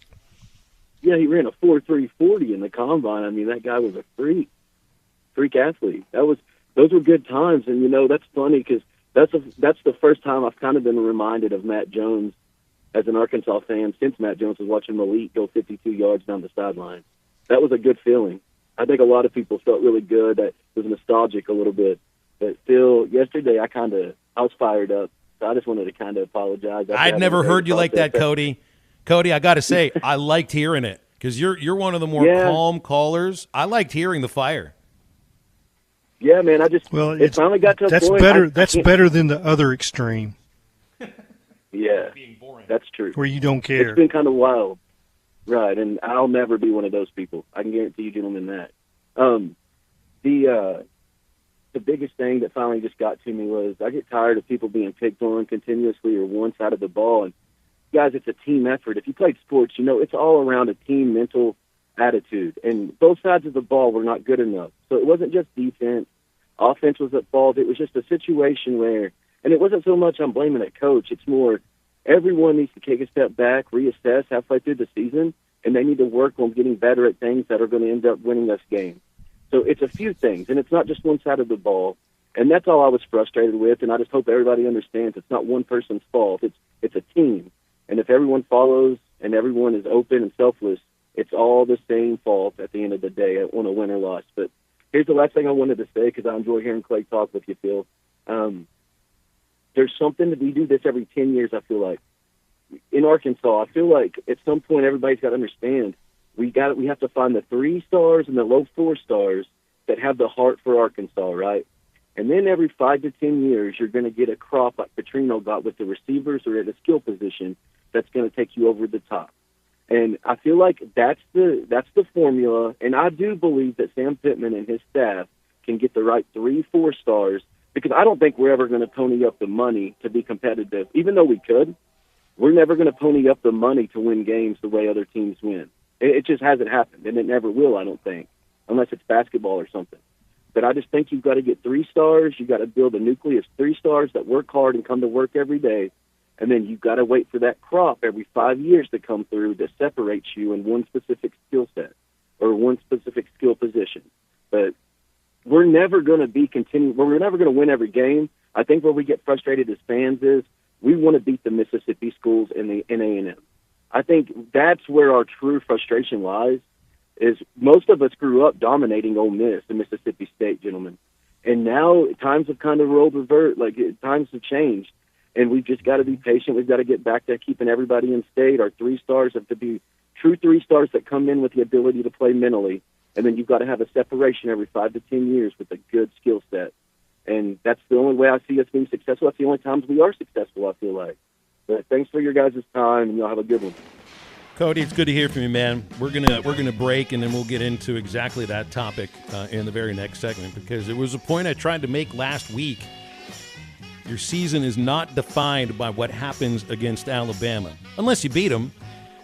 But it is defined by what happens against every other team in the SEC West. And unfortunately, right now, Arkansas is 0-2 against those other teams.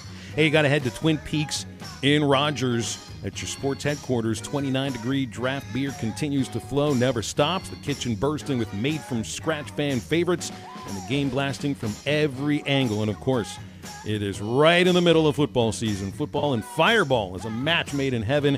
And by heaven, of course, we mean Twin Peaks. Spice things up next game day with a shot of your favorite cinnamon whiskey at Twin Peaks in Rogers. You can go online at twinpeaksrestaurant.com, order delivery, or pick it up yourself. More TVs, bigger screens, scenic views, more to watch at Twin Peaks Restaurant in Rogers. Phones are still open, 877-377-6963. We're coming right back.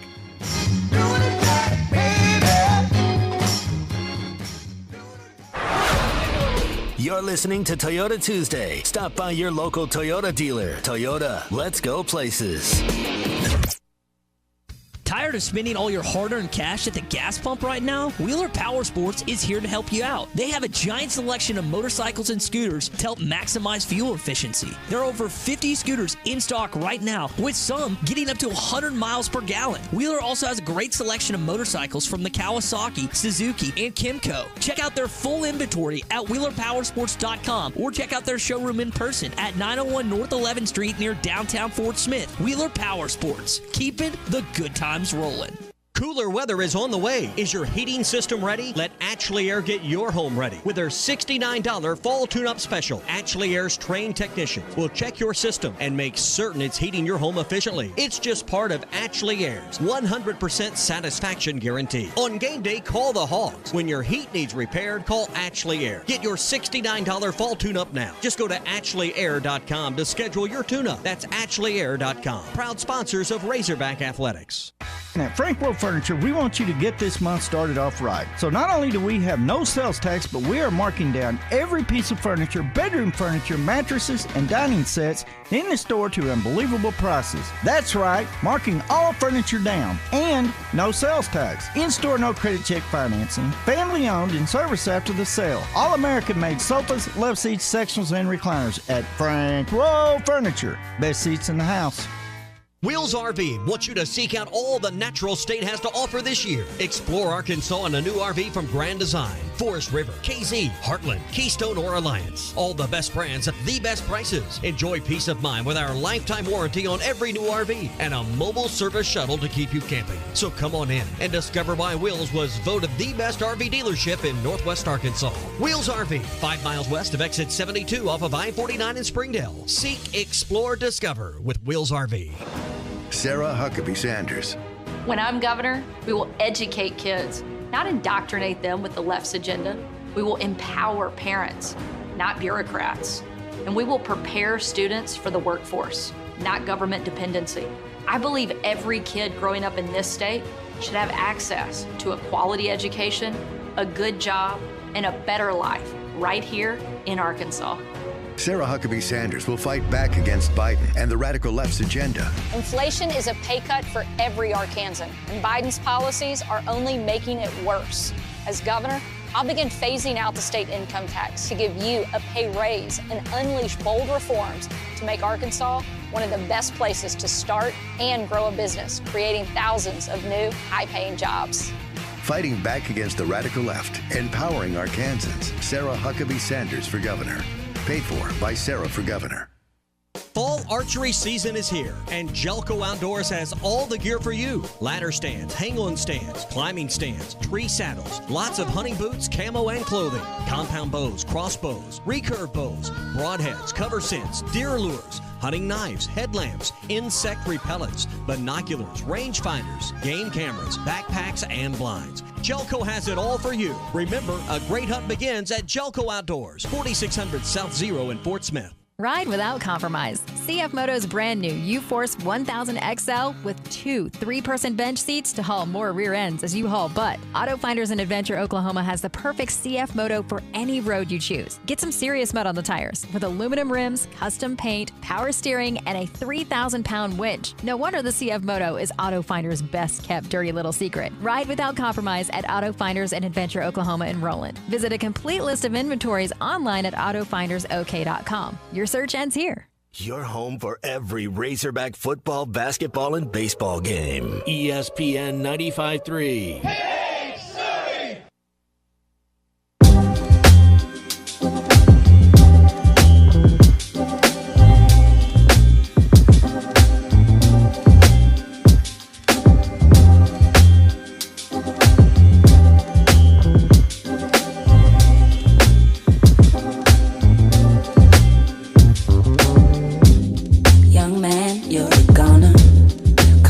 In California, you've been looking for gold. You're listening to Halftime with Phil Elson. Want to jump in the conversation? Call or text into Halftime at 877-377-6963. Now, here's Phil Elson.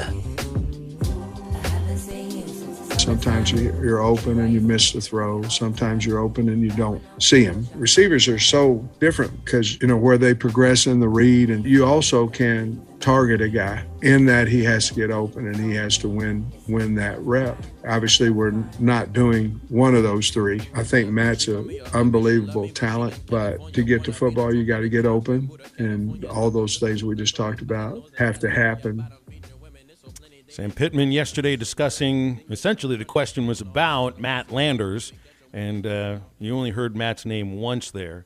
And Cody brought up an interesting question here, Clay, about the idea that Obviously, things aren't going great with the Arkansas passing game at the moment, but Hazelwood has been the most productive receiver for Arkansas, and that's been coming in the slot. And you have to keep in mind, too, that I think one of the reasons he's also in the slot is because he blocks very well, and they need that at that spot specifically. But, I mean, what would you think about moving who is your most productive receiver, who might be your best blocking receiver, and moving him to the outside, hoping to get a little more octane into the passing game? Yeah, so let's just talk about what is the Kendall Briles offense. So the slot is where they want to put their best player. I mean, they've said it, they proved it. Obviously, that's where they played Treylon, right? So he's been your most productive player, and you want to move him away from where you want your best player? I don't think that's the way to go. I understand you might not like the guy that's out there, but I'm gonna put golf into this.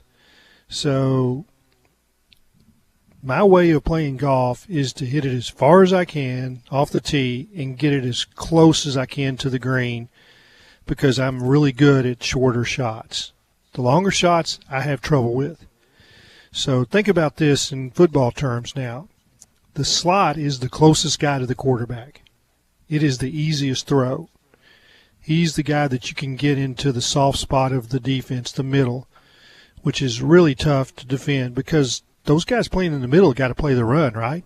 And that's what Arkansas, they hammer you inside with the run. So those safeties and linebackers, they've got to think run first. So the slot can expose that, and that is the shortest throw for the quarterback. It's the easiest throw, right? Throwing it all the way across the field into the sideline is not the way to go. It's the shorter pass. So I don't know if any of that makes sense, but that's why you leave him at the slot. Well, and also, I mean, do you want to still give Matt Landers this opportunity to do what he was brought here to do, which was, I think, show off great speed, get behind the secondary, and catch the ball over the shoulder and take it to the house.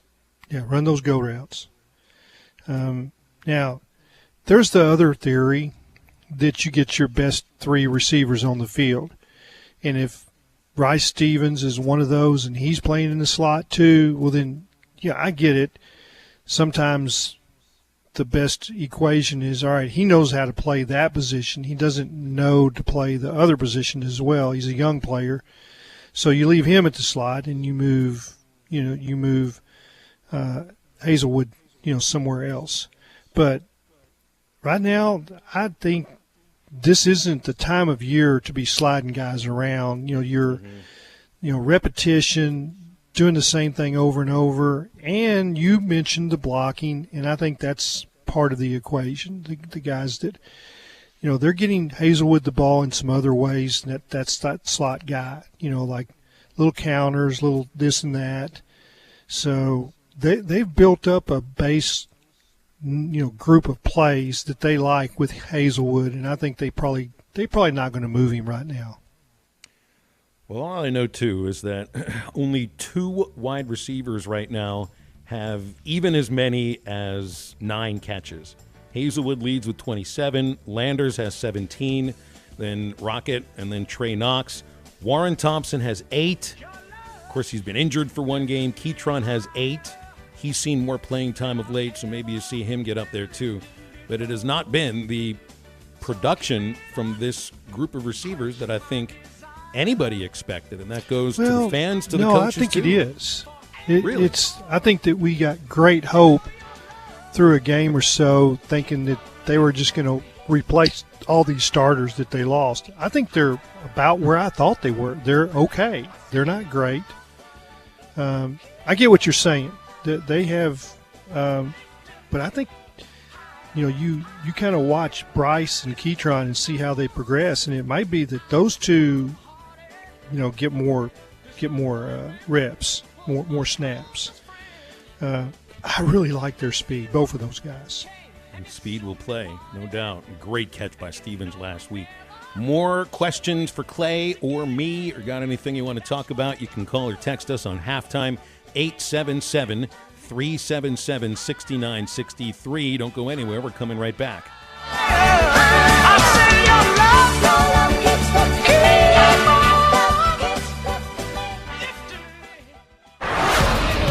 You're listening to Toyota Tuesday. Stop by your local Toyota dealer. Video is powered by the pros at Pascal Air Plumbing and Electric.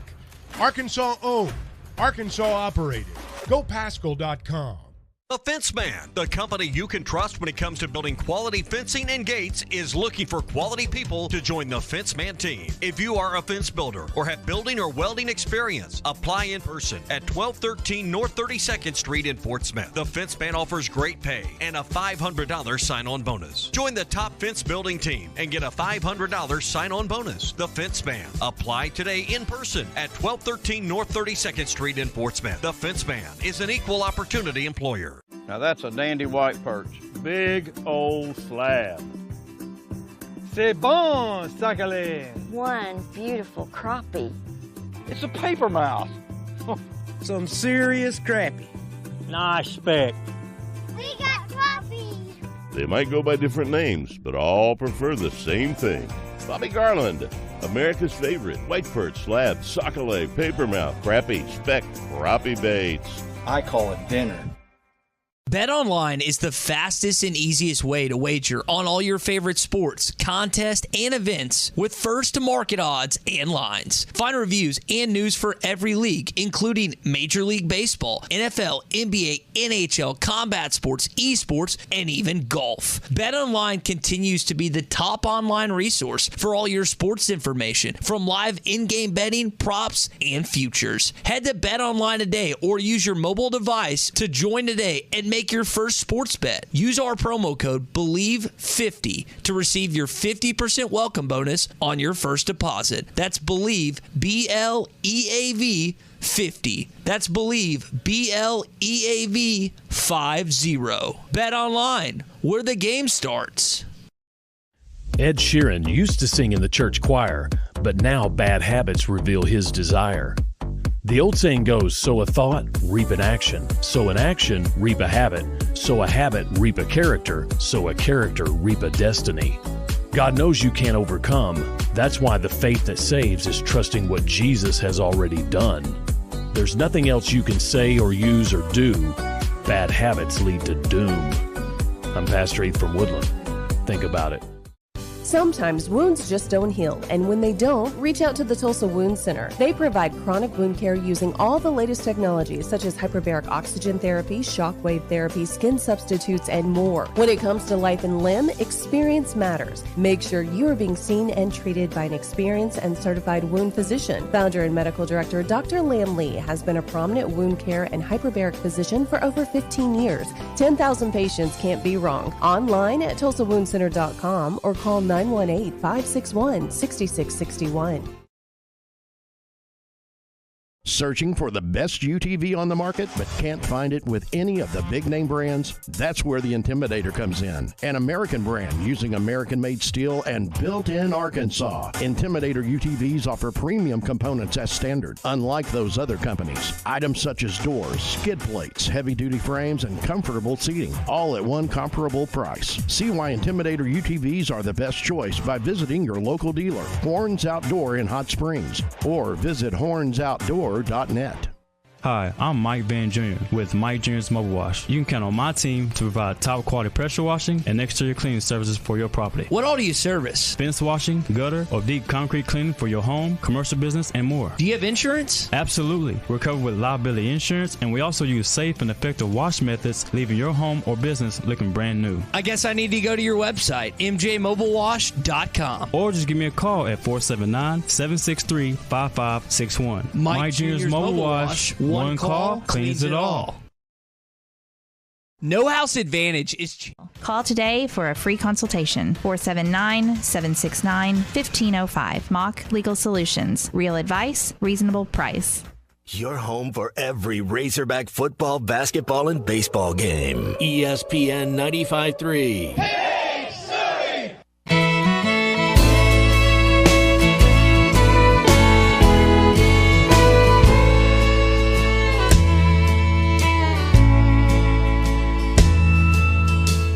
fingers whiskey, pleasures of drinkers, and moving does more than the same thing for me.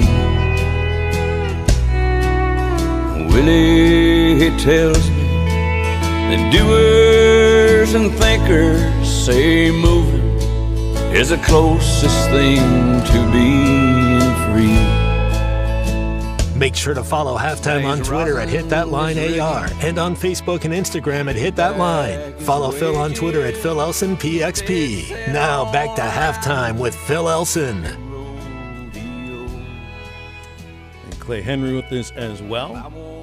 We got phone lines open for this segment at 877-377-6963.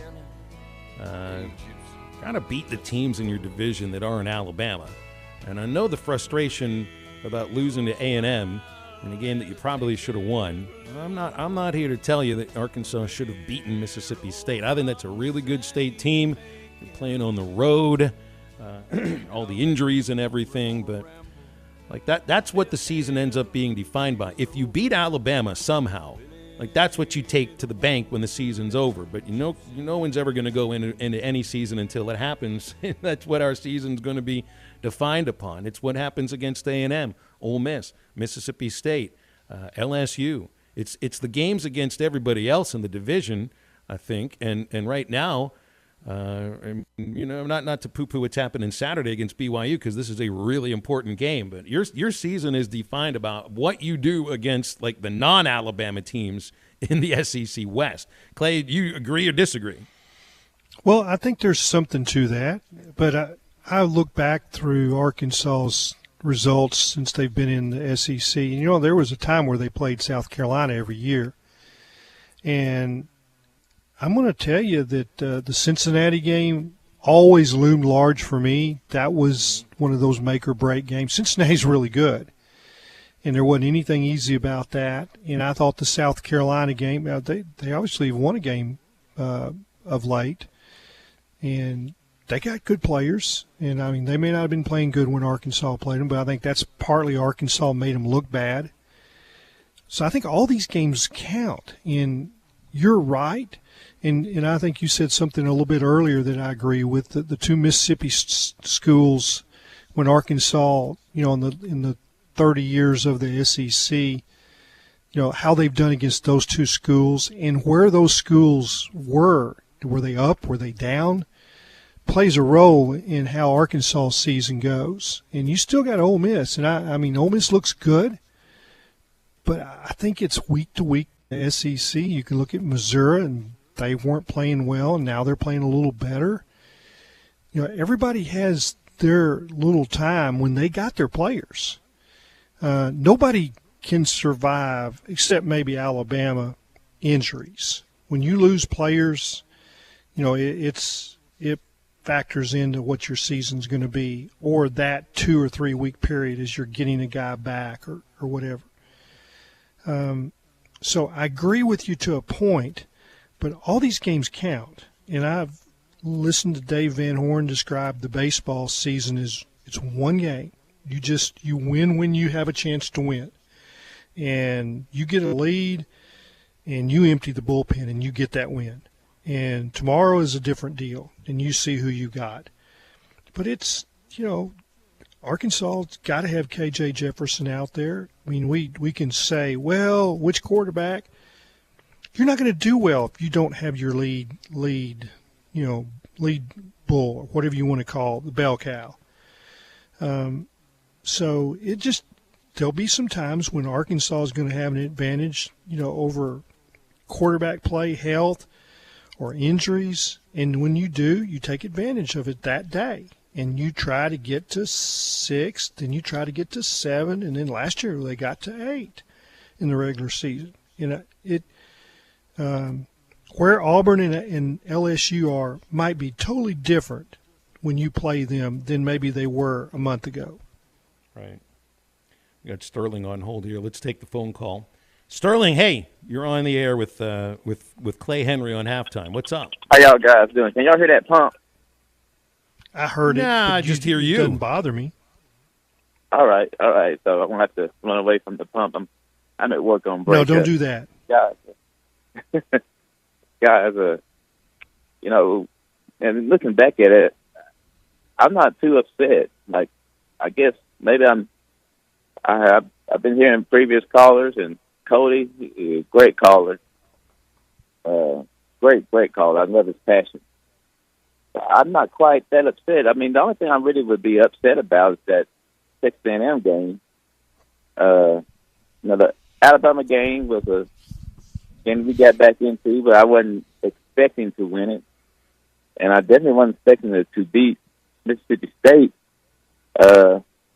without our quarterback and with all the injuries and how beat up we were. Now, I mean, I would like for us to play better, but I can see how it happened, and so I'm not too upset about much right now. I mean, I know a lot of complaints been about the defense and our philosophy and how we went about the game, but we did potentially have 4 interceptions that we let go through our hands. And I know ifs, ands, and Kenny's, all those things about woulda, coulda, shoulda, and all that, and Christmas and all this. But I mean, what the coach can do about it? The coach can't go catch that ball for him. That's like you talking about Van Horn. He doesn't have a national championship. There's only one reason why he doesn't have a national championship.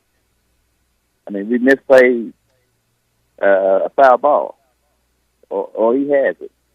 So I mean, I can't put that on Van Horn. I'm just saying that I thought that we doing about what I was expecting us to do. Like y'all been saying, we're not Alabama. We're not that deep that we can lose these type players and keep rolling on. And just keep rolling. So, I mean, if we can get right and KJ get back and we get this run game and we go to Provo and steal this game, I would feel good about the season so far. I mean, am I out of line? No, Sterling. I think some of the situation is that it's not just that you're dealing with injuries; is that it's multiple injuries at the same position.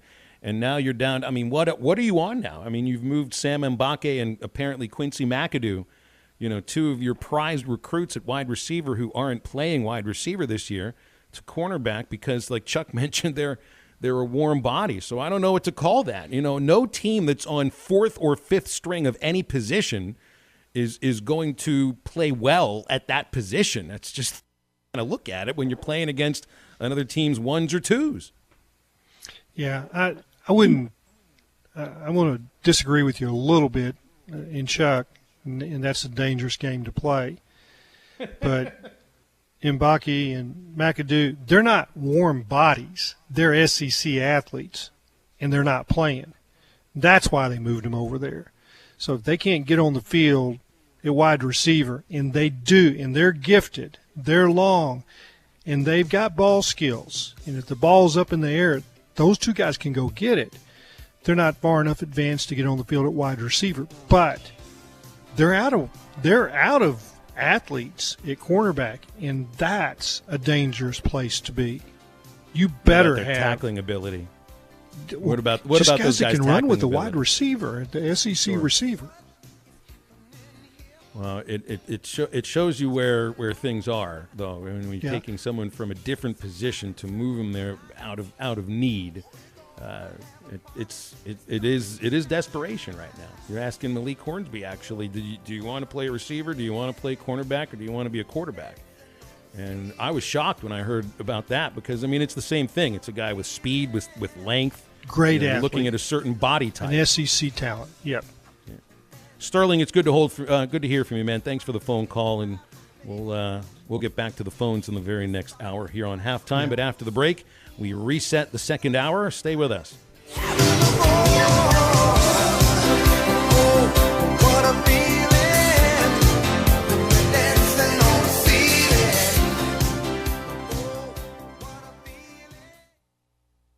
Harry Robinson Buick GMC wants to buy your vehicle, and they'll pay top dollar today. Pre-owned car values are at an all-time high, and your car is worth more today than it ever will be again. If you are driving a 2013 model or newer with 120,000 miles or less, bring it to Harry Robinson Buick GMC, and they will pay you more for your trade. Even if you don't want to buy a new car, they will still buy yours. Harry Robinson Buick GMC, exit 11 off of I-540 in Fort Smith.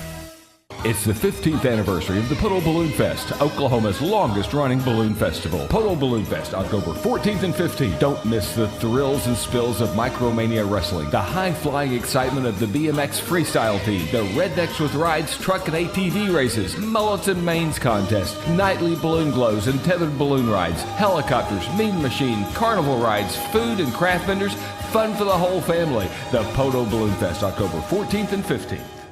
Fishing never stops. Make a Wake Bait and Tackle has everything from jigs to raincoats, Todd Huckabee crappie rods, Bobby Garland crappie jigs, and stay warm and dry with a River West rain suit, the area's largest selection of Zoom plastics, Flash Mob Jr., Kitech swim baits, Mega Bass rods, plus rattle traps, life jackets, and rod and reel repair. Find all the top brands and everything you need at Make a Wake Bait and Tackle, 1 mile east of I-540 on Highway 64. Make a Wake Bait and Tackle.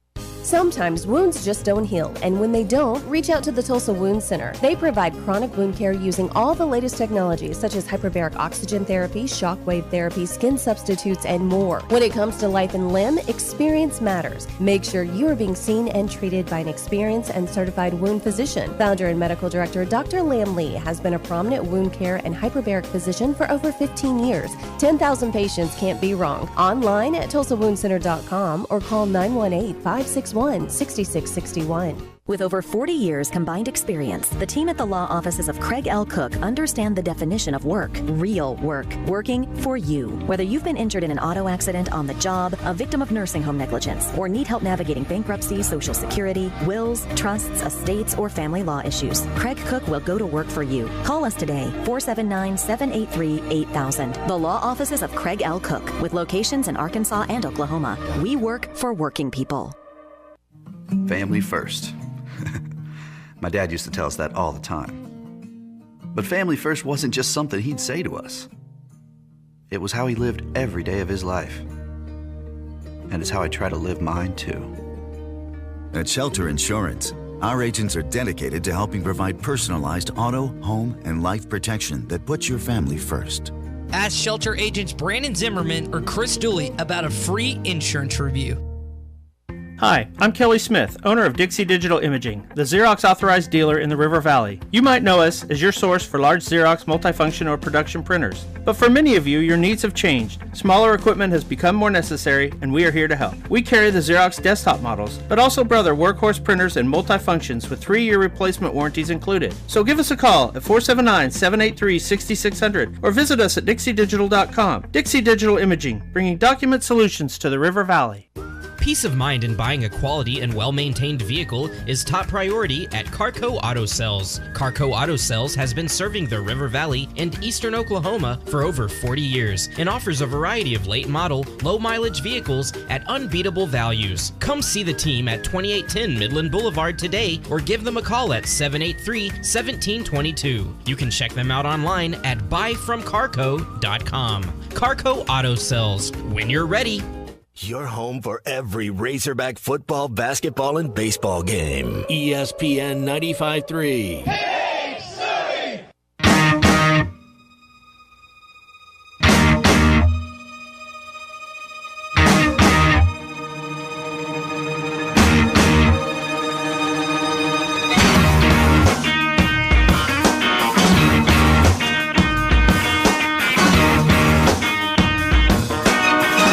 Welcome back to Halftime with Phil Elson. Got a question or comment? Give us a call or send us a text at 877-377-6963. Let's get back to the show with the voice of Arkansas Razorback men's baseball, the one and only Phil Elson. All right, no calls, no texts in this segment because we're wrapping up hour number 2 with another reset. Freeze frame! Reset and refresh. Reset. The great reset. It's time for the Halftime Reset, giving you all the info and facts you need to make it through the rest of your day in sports. False start! get both teams back on the get back here. Now, here's Phil Elson with your halftime reset. We have a new favorite to win the National Football Championship. According to Caesars Sportsbook, it is the Ohio State Buckeyes, now favored on the money line, plus 200. Alabama and Georgia are both plus 220. Clemson's at 12-1. Southern California 16-1. Michigan 20-1. And Tennessee 40-1 odds to win the national championship. The Associated Press has reported this morning that the NFL plans to discuss roughing the passer penalties after 2 disputed calls during Week 5. You do not expect rules changes during the season, but the NFL Competition Committee meet next week in New York City. There's an interesting suggestion here from Chiefs defensive tackle Chris Jones, who was flagged yesterday in a head shaker in the Monday night game. He asks, why not do a video review just the same way we're doing targeting penalties? That'd be interesting. The NFL rulebook, by the way, states, when in doubt about a roughness call or a potentially dangerous tactic against the quarterback, the referee should always call roughing the passer. No other position gets this benefit of the doubt, and I think we saw that the last 2 days. Seattle at Houston, divisional series in the American League coming up at 2:30 on TBS. It is the 85th postseason game managed by Dusty Baker. I don't know if it's the record, but it has to be the most postseason games managed with no World Series titles. Baker won his 9th division title during his career. That's 4 straight division titles as a manager in his last 4 full seasons as a manager. And he's going up against a former player of his. Seattle manager Scott Service talked about what he learned playing for Dusty Baker. Yeah, I have a ton of respect for Dusty. I've got the opportunity to play for a number of different managers throughout my career, and I think, when you eventually get the opportunity to sit in this seat, you take bits and pieces from each guy that you played for. And the thing I certainly learned from Dusty, the impact you can have on players when you get them to believe in themselves. Dusty is ultimately known as the ultimate players manager. And how does he do that? He's a good motivator. He can relate to anybody that's ever put a uniform on, which is a credit to him. So I certainly have learned a lot from him in the short time I played for him. I think getting the opportunity to manage against him, again, ton of respect. I know how he does it, in his clubhouse. And again, everybody manages the game a little bit differently, but he does it the right way. He's a pro. And his experiences as a player, coaching, managing, he's pretty much done it all in the game. Be Justin Verlander for Houston against Seattle's Logan Gilbert. Verlander has had a full season of postseason starts. This will be his 32nd career postseason start. Verlander's career record in the postseason is 14-11 with a .340 earned run average. He had the ERA, I don't have it right in front of me, it was well under 2 in the regular season. Updating you on the Phillies and the Braves. Top of the third, Phillies have a 2-1 lead with Nick Castellanos and Alec Bohm driving in the runs against Max Fried. 5 hits already in 2 innings for the Phillies lineup. That's your second hour reset. Now get in your phone calls and texts on halftime at 877-377-6963. We have more with Clay Henry and, of course, Matt Travis in the booth controlling things, and we'll come right back for hour number 3.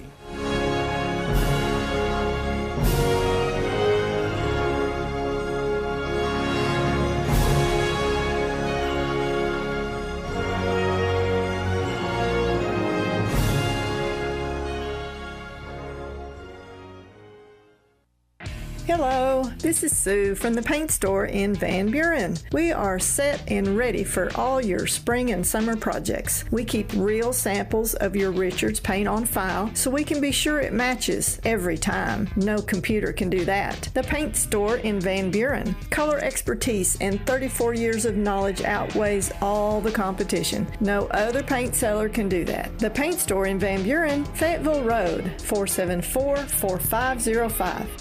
Norris Material and Supply Flooring Center now offers in-stock vinyl plank flooring starting at 89 cents per square foot. If you're a do-it-yourself kind of person, they have all the materials needed to lay your new flooring, or you can choose their professional installation. Whatever your choice, give them a call today to get a free same-day estimate. Financing available. For the best customer service from flooring to countertops, Norris Material and Supply Flooring Center is your local flooring professional. Check them out online at flooring.norrisms.com or on the corner of Wheeler and South Y, 479-289-7111. Hablamos Espanol.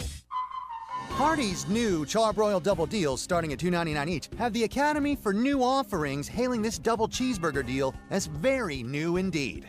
How much more new does it get than the new Bacon Double Cheeseburger and the new California Classic Double Cheeseburger? Not much newer than that. Well, I've got news for the Academy. After this, I'm getting myself a double cheeseburger from this new deal. The new Charbroiled Double Deal, starting at $2.99 each at Hardee's. Feed your happy. Tax not included for a limited time. Price and participation may vary. Visit restaurant or app for details.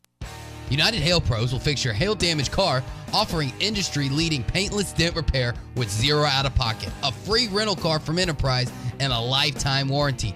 Locally owned and operated. Schedule today at UnitedHailPros.com. Call United Hail Pros today at 479-309-3998. We're on our way. Trust United Hail Pros.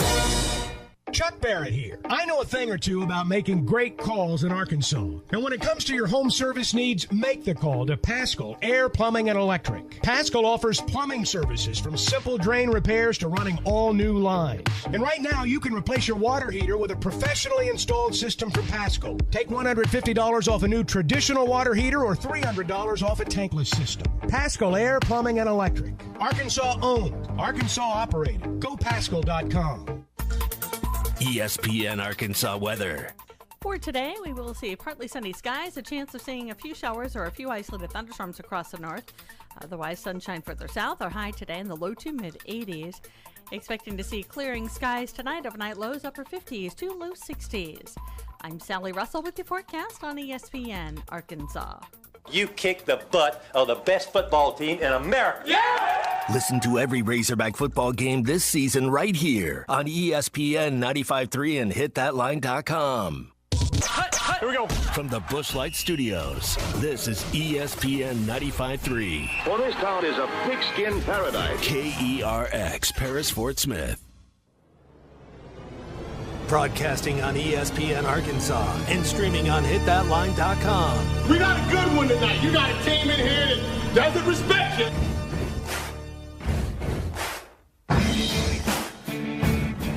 Live from the Bushlight Studios. Don't ask me if I'm all right. Joaquin said dominate, and we not doing it. We're going to go get one and celebrate on somebody else's field. Hell yeah! We got 30 minutes for the rest of our lives. They said you had very motivational words at halftime. Hold your own, hold your own, hold your own, hold your own. It's halftime with Phil Elson, produced by Matt Travis. I'm putting my heart up. Let's go, man. Probably as frustrated as I've been the first half. Second half, very happy. Do we believe? Yes, sir. 30 minutes for the rest of our lives. Hold your own, hold your own. Rock on three. 1, 2, 3. Turn that down, your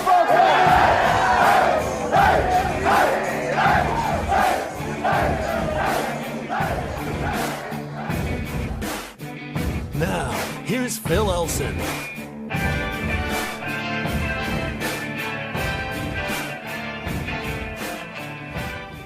All right, we were talking quite a bit in the last segment, in the last hour, about some of the movement we've seen at positions for Arkansas, and specifically the movement we're seeing is freshman wide receivers moved to cornerback because it's a position of need, and I mean that's different than moving somebody from guard to tackle, or a wide receiver becoming a running back, because when you flip onto the other side of the ball, it's a whole new ball of wax. So Sam Mbake and Quincy McAdoo have both been moved to defensive back, cornerback for at least the foreseeable future. I would imagine that they potentially move back to wide receiver for spring ball.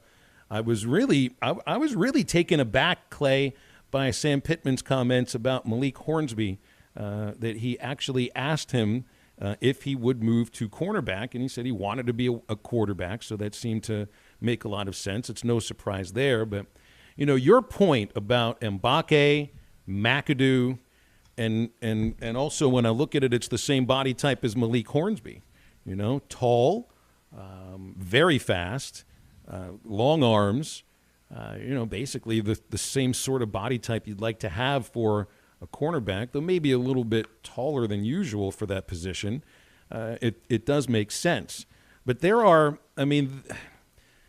I would worry about their ability to run with the wide receivers and cover I can see that. I wonder about their ability to tackle, but I'm not sure if that even matters very much at that moment, because when you're down to, again, I don't know what string they're on, if it's fourth or fifth, you just need somebody that can stay with the wide receiver that's on the other side of the line of scrimmage, I guess. Well, I think I've seen this in the past, and I was kind of interested. When Spurrier had it really going at Florida, they would sign, a bunch of wide receivers, bunch of running backs, and then, figure out, well, how many of them did they need on offense, and then they'd coax them into playing corner and safety, and in other words, defensive backs, the same guys, and it's about athletic ability. And let's talk about cornerback. And I can remember sitting with Barry Switzer one time, and he was explaining about freshman corners, like they, when true freshmen could play. And it seemed like every year Oklahoma would have a freshman corner. And he said it's the one position that all they need to know is run with that guy right there. You stay with him.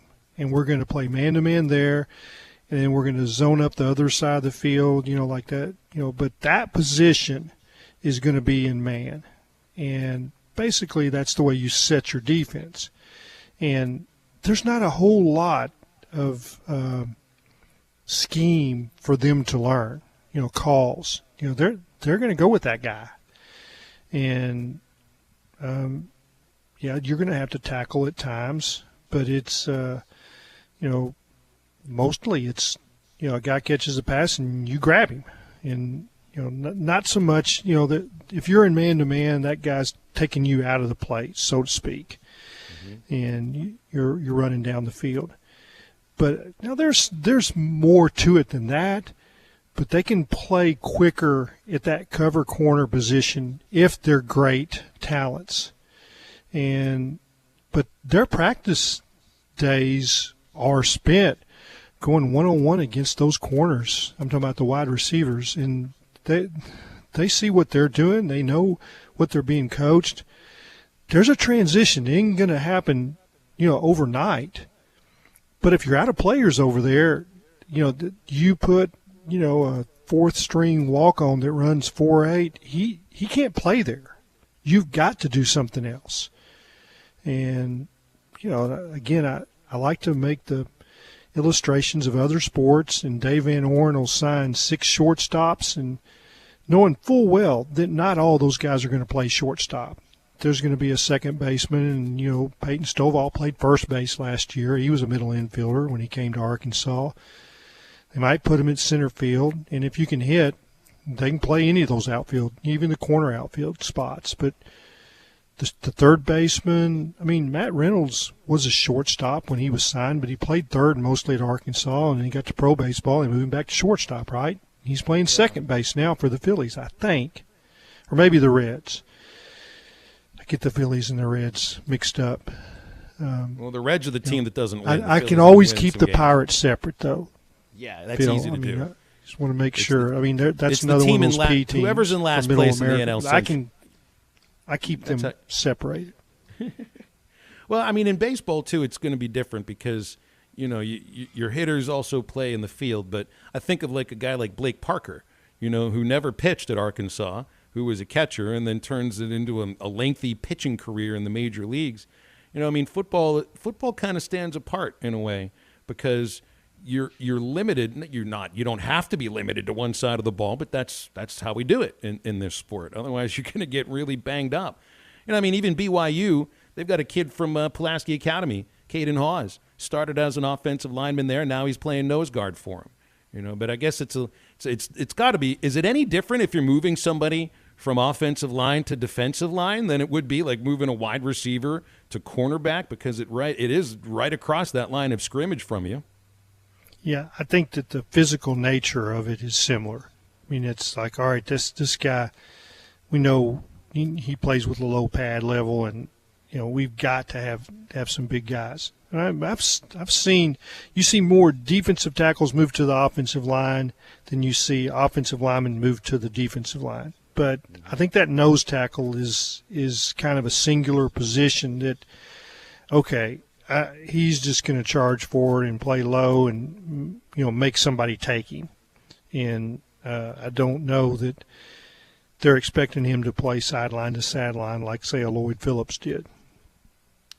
Well, it does seem like, or sound like, judging from Sam Pittman's comments yesterday, that the secondary should get, I'm not going to use the term healthier, because I think whoever does come back, if it's Slusher, if it's Kyrie Johnson, if it's Jaden Johnson, might still have some of those lingering, they'll feel whatever was ailing them. It's just their ability. They have a chance to get out there and play again. And we saw Slusher was really badly limited against Alabama with that calf injury. But it does sound like they'll get at least maybe a couple of these guys back for BYU. Yeah, but the other part of the equation is you could lose more. So you've got to prepare for what's next. So I want to go back to the clip that we just heard. Was it Scott Service talking about Dusty Baker?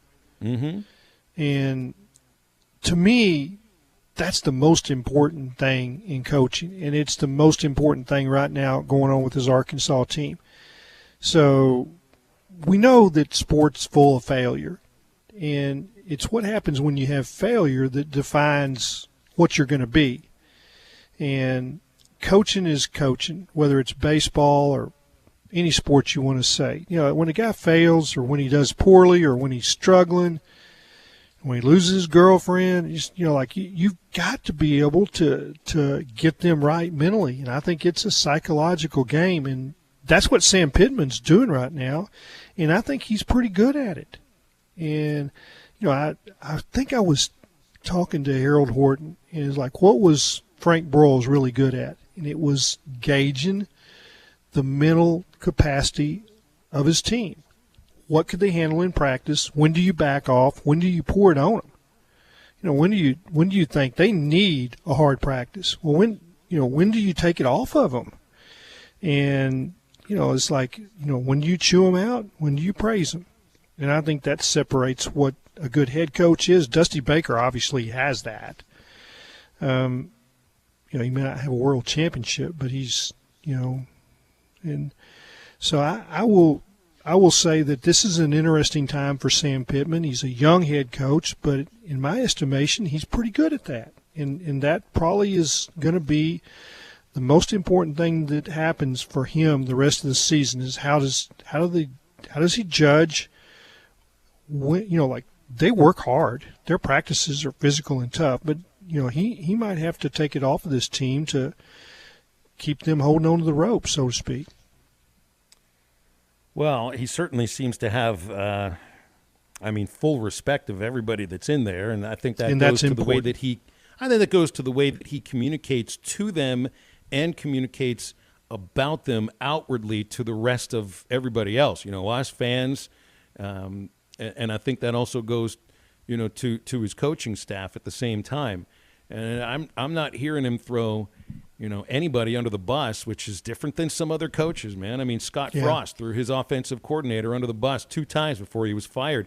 It's a routine thing. They might not say names, but you know who a coach is talking about. Oh, you read that? That was clear as day, as they say. Absolutely. But I've watched the practices and I've seen Sam chew somebody out. It's like, when are you going to hit somebody? You don't hit the guy on this play, you go to the house. So he's not soft, but it still comes down to judging the mental capacity of your team. When do you take it off of them? When you pour it on. And I've heard it called being able to push the right buttons, but this is where you earn your money. And when is it that you can figure out what is the mental capacity of a team? And it's not really when things are going well. It's when there's pushback. It's when things are not going well and you figure out a way, or you don't figure out a way to get back to being competitive first and foremost, and then, and doing the things that it takes in order to win. And the coaches aren't interested in using injuries as an excuse. I don't know any there are some that might, stand up there and say, look, we're beat up. We can't play well right now. And and try to leave it at that. But I don't hear that from the coaches. But when they're asked about it, they're honest. They're not putting it on the injuries. Although I still look at the Mississippi State loss. I think that happened because they were not even close to being 100% at some very key positions. But I don't think you hear Sam Pittman blame the loss on that. He puts it on himself. I mean, that's what a good coach does. He points the blame at himself and just takes it. Well, you got to, there's a guy standing there on the sideline, and when he gets his chance, you got to coach him up. And you can't blame him. And, he's whether he lacks talent or experience, I mean, it's still, to me, that's still on the coaches because, they're the ones that pick the players, so to speak. It's like, well, if you lose them all, I get it. But if you run out of players, well, it's like, well, where are you in your time? Can you go find some more? But I look at this defense, and I didn't expect. I mean, I was hopeful and expecting are two different words. I was hopeful that a lot of the new guys, were going to lift their play comparable to, what they had. But if you look and you see Bumper Poole's the leading tackler, and then you look at the number two, whether it was, I think Hayden Henry and Grant Morgan tied.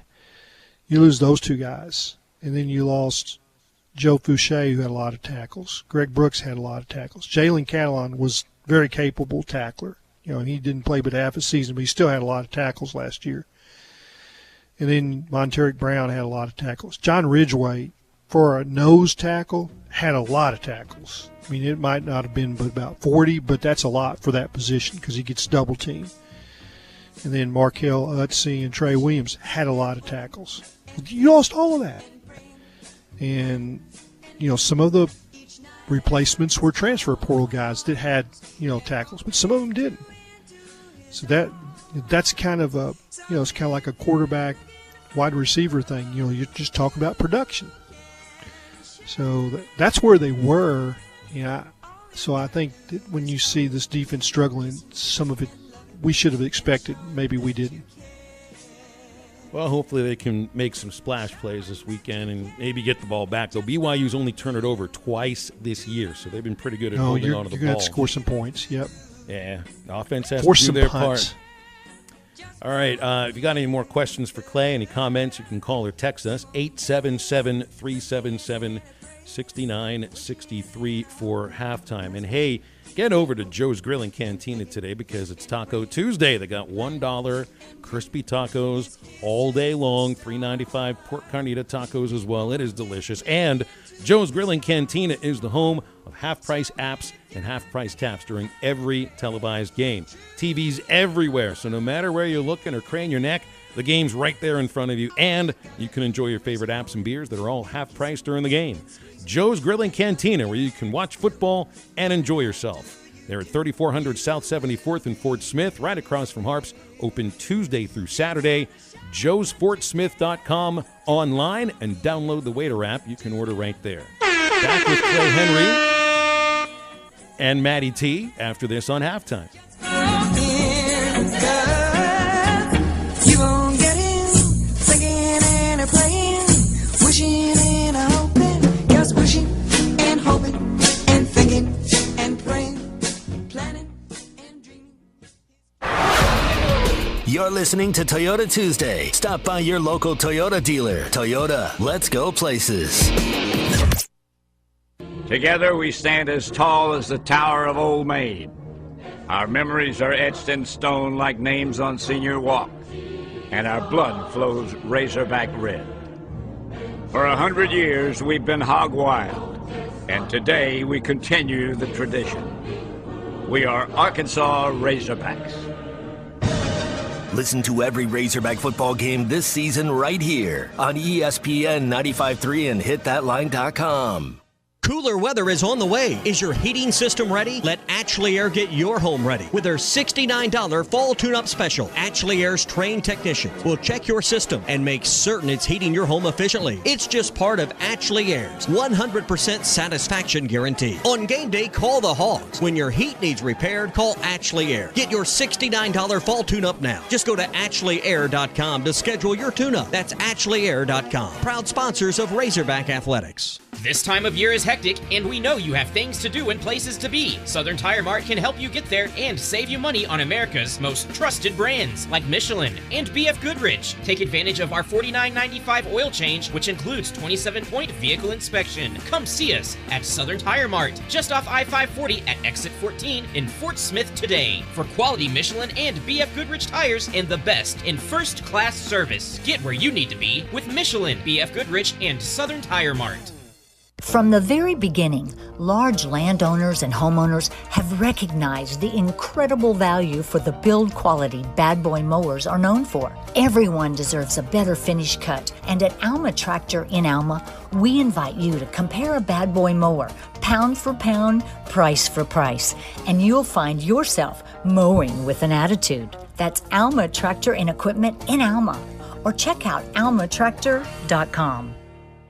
Riley Farm Dental, at the entrance to Riley Farms, provides every type of dental care and procedures for you and your family. From general dentistry, braces, implants, and cosmetics, Dr. Bo Sparkman and Dr. Brogan give all of their patients better lives with a better smile, more confidence, and a comfortable experience every time. Riley Farm Dental, 5901 Riley Park Drive, Suite A, at the entrance to Riley Farms. Call 226-3500 for an appointment or visit RileyFarmDental.com. Do you have concerns about the integrity of your roof? Liberty Roofing of Fort Smith and the surrounding area is here and ready to serve you. Liberty Roofing is here for all your roofing needs. Quality roofing services, licensed, insured, and certified. Give Liberty Roofing a call at 650-6231 to get started for a free roof inspection and estimate. Call 650-6231. Liberty Roofing is here to tend to all your roofing needs. Let Liberty Roofing cover you. Check us out on Facebook. Spooked by the thought of a custody battle with your ex? Get the chills thinking about high hourly billing from another lawyer? Don't hide in the dark. Call me, Jackie Mock with Mock Legal Solutions. Divorce and custody can be scary. You need an attorney who can help at a price you can afford. At Mock Legal Solutions, we offer flat fees and payment plans. Call today. The first consultation is always free. 479-769-1505. Mock Legal Solutions. Real advice, reasonable price. Harry Robinson Buick GMC wants to buy your vehicle, and they'll pay top dollar today. Pre-owned car values are at an all-time high, and your car is worth more today than it ever will be again. If you are driving a 2013 model or newer with 120,000 miles or less, bring it to Harry Robinson Buick GMC, and they will pay you more for your trade. Even if you don't want to buy a new car, they will still buy yours. Harry Robinson Buick GMC, exit 11 off of I-540 in Fort Smith. Your home for every Razorback football, basketball, and baseball game. ESPN 95.3. Hey, Surrey!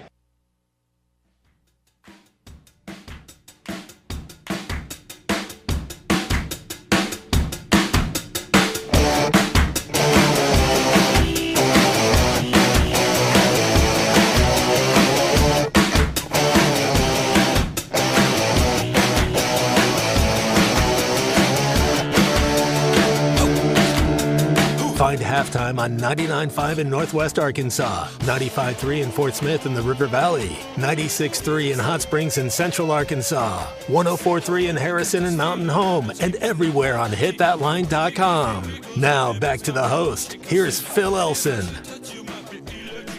And Clay Henry with us too here on halftime. So it looks like, I mentioned this in our second hour reset, the NFL Competition Committee is going to be giving a look, at least a look, at the roughing the passer penalties. These penalty against the Falcons on Sunday and last night's game against the Chiefs. These really just look like regular old-fashioned tackles, sacks more than anything, to be honest here. But, I mean, it's Clay, we joke these days that you can't even breathe on a quarterback without having a flag coming your way. And, I mean, when you look at the two the two penalties, I don't know where the penalty came from. I mean, the full weight of the tackler on Carr yesterday, I didn't see anything about last night's tackle or the sack on Brady that made me think that it was any sort of intent to injure the quarterback or hurt him. And I read the rule that really, I mean, all benefit of the doubt is supposed to go to roughing the passer. And I mean, I guess it's a matter of the investment that's put into that position, and it is a position that when you're throwing the ball, you can't defend yourself. And I guess maybe Mahomes wasn't able to, in the term of the referee, defend himself until all the way through the follow-through on the throw. I don't feel like these penalties have sat well with anybody that watches football. And apparently it might not sit well with the competition committee. So maybe we'll see a change. It won't be this year, but I think maybe we will next season. Yeah, I think it's like everything else. Sometimes it's a bridge too far. And you've got a game that was supposed to be mean and bad and cruel, and we've gotten too far that direction, and now we've gone back the other way, and now we're going too far that direction.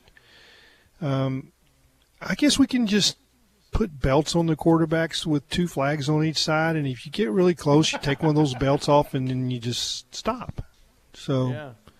Turn it into I watched some football. flag football lately with young kids, and they've really emphasized flag football for youth because parents won't let them play tackle football, and the concussion issue is part of it. And I know that as far as the NFL goes, that's the guy that makes $30 million, and he's the reason the game's pretty, right? He's the one that can throw it around. And, if we have nothing but Mitchell Trubisky's out there playing football, it wouldn't be much fun to watch. So I know why they don't want to hit the quarterbacks too hard, right?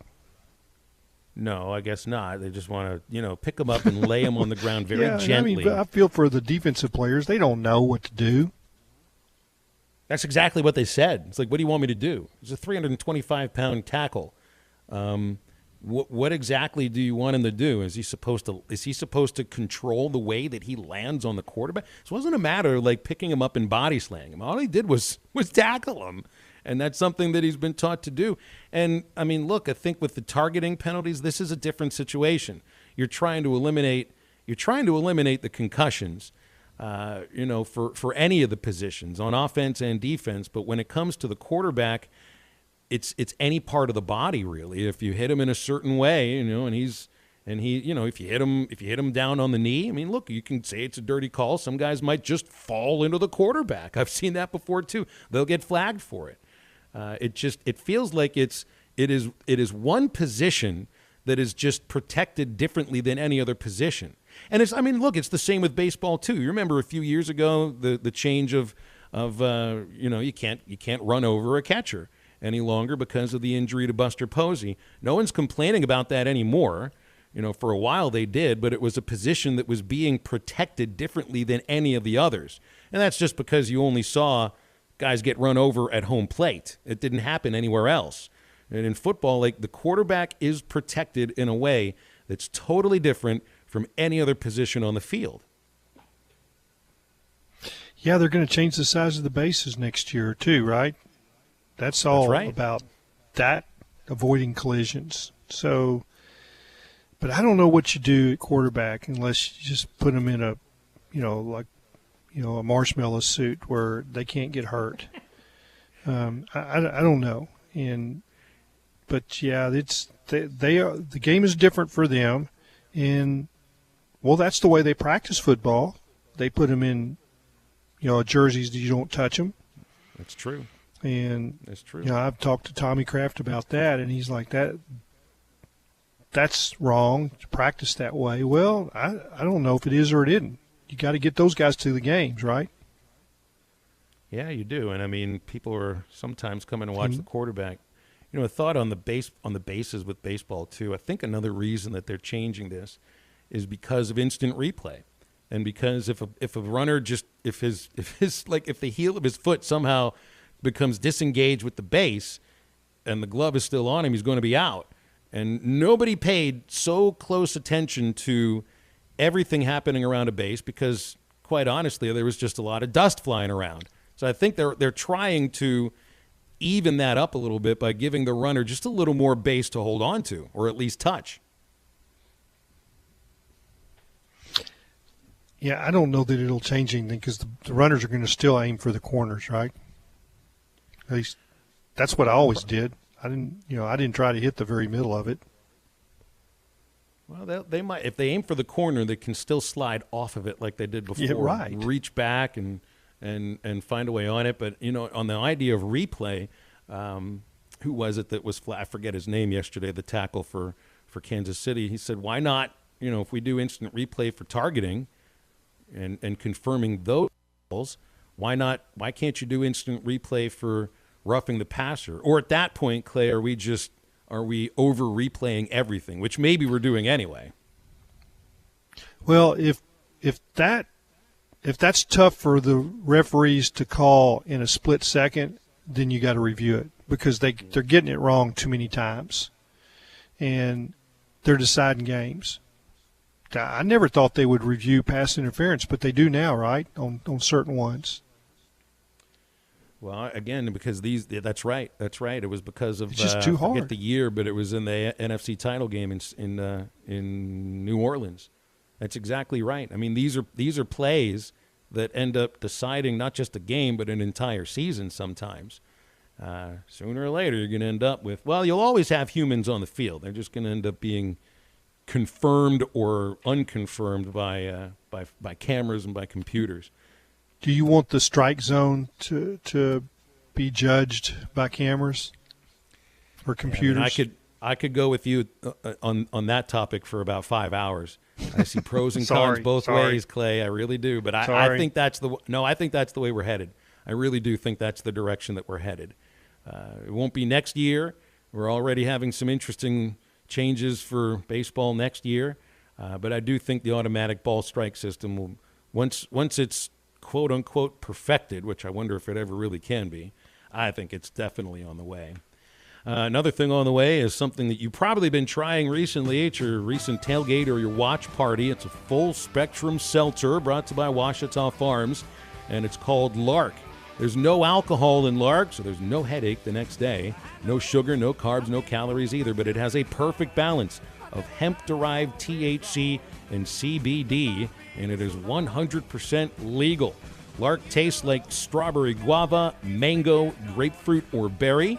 You find it at your local adult beverage store, or just have it shipped to your doorstep by visiting their website, larkhemp.com. You got to be 21 years of age or older. All right, we got some time for calls and texts in the next segment, 877-377-6963. Halftime comes right back. It wasn't even worth a try. So long, baby, goodbye. You're listening to Toyota Tuesday. Stop by your local Toyota dealer. Toyota, let's go places. First, there was big tobacco. Now there's big marijuana. They've already ruined the quality of life in Colorado and California. Their next target? Arkansas, with Issue 4.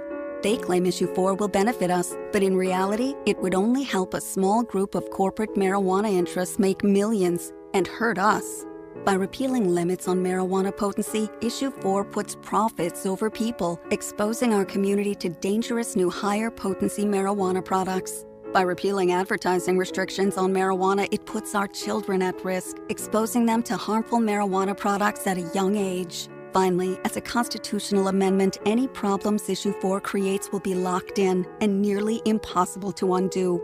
The truth is, Issue 4 would only line the pockets of big marijuana corporate interests and harm the quality of life for the rest of us. We can do better.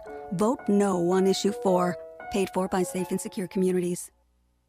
Are you an experienced concrete finisher? Do you want to make the highest salary in the area? Do you want to get paid bonuses for your good work? Then Forestgrin is for you. Apply now from any device, anytime, anywhere at GoForestgrin.com. GoForestgrin.com. Apply now at GoForestgrin.com. Are you an experienced dump truck driver? Do you want to make the highest salary in the area? Do you want to get paid bonuses for your good work? Then Forestgrin is for you. Apply now from any device, anytime, anywhere at GoForestgrin.com. GoForestgrin.com. Apply now at GoForestgrin.com.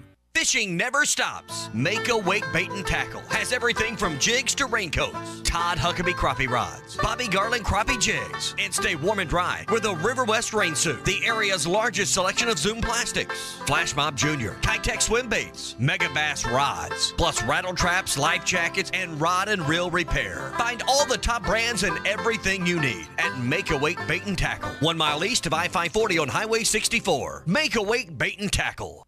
Why do people do business with First Western? Because First Western builds relationships with all of their customers. They partner for the long haul to help you with your financial goals over all seasons of life. First Western is prompt, responsive, and they deliver with quick answers and on-time loan closings. When is the last time your banker called you? If you are looking for a high level of service and a financial partner who will listen and respond, try First Western. For more information, visit them online at firstwestern.com. Member FDIC, Equal Housing Lender. Are you a qualified CDL driver with local or over-the-road experience? Tired of driving older equipment? Not having enough home time? Feel like a number? You need Patriot Transport. Patriot Transport, based in Centerville, with locations in Russellville and Van Buren, provides you with late model equipment, has a family atmosphere, and provides you the opportunity to make $95,000 per year. Patriot Transport works with you to get the miles you want and the family time you need. Change your life today. Visit PatriotTransport.com to apply. That's PatriotTransport.com. Unleash your inner detective at the 6 Foot Climb Murder Mystery Dinner. It's the ultimate murder mystery experience where you will enjoy a riveting night of conundrum and peril disguised as belly shaking, feet stomping, side-splitting laughter. Enjoy a scrumptious dinner coupled with some of the best entertainment in the Arkansas River Valley. The 6 Foot Climb is an experience you will never forget. Hosted at the Beard and Lady Inn in Chester, Arkansas. For tickets and more information, go to the6footclimb.com.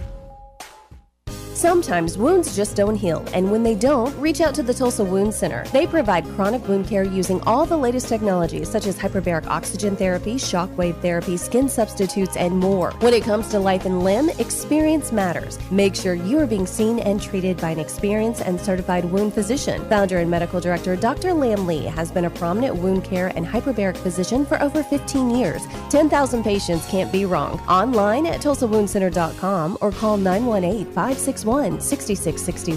Your home for every Razorback football, basketball, and baseball game. ESPN 95.3.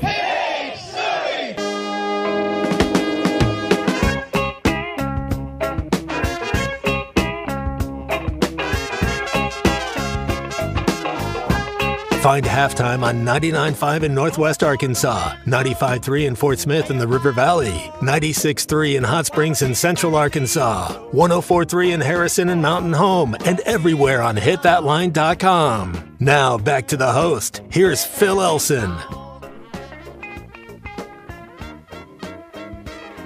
All right, did you guys, Maddie, Clay, did you guys see this story I sent you? Is this the world's largest Cheeto? It is a 17-foot tall Cheeto statue in a small town in Alberta, about 30 miles east of Calgary. This is it's not just a Cheeto that they've put up there. It's really magical, actually, how they've accomplished this. Really, too, because it's just sitting there in the plains of Alberta. You can see how the leaves are changing in the background. It should be in a museum because it's a work of art. It really is. What this is it's not about the Cheeto. It's about the dust on your fingers. It's the dust. That's exactly right. We all know what this is like. And this, by the way, looks more like a cheese puff. That's what I grew up curl. With. There's a difference between the two. This actually, I don't think this is a Cheeto. I think this was a Planters cheese puff. You know those ones. Yeah, because Cheetos, they're kind of skinnier, and a lot more curves on them. This is that more bumps on the thing, this is too. the classic. They're bumpier. I would say that looks like a Planters Cheeto cheese puff. They came in the can. Would you say, Maddie, that the bumpiest snacks would be a 100 Grand Bar or the Cheetos? Those are the bumpiest of the snacks, right? Yep. Yeah. Yeah. The nerds gummies are bumpy too. The backside of a Crunch Bar.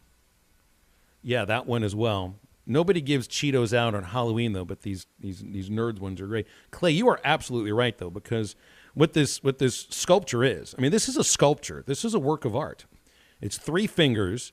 This looks like a thumb, a pointer finger, and the middle finger that are holding a 17-foot Cheeto. Oh, so delicately. Up into, you got to be delicate with it, otherwise the sucker's going to break.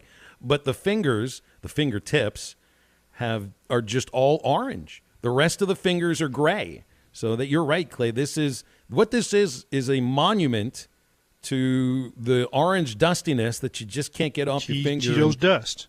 Yep. That's right. So what do you do with the Cheeto dust? Do you eat it or do you wipe it off? Well, I think you have to eat it because, you can't.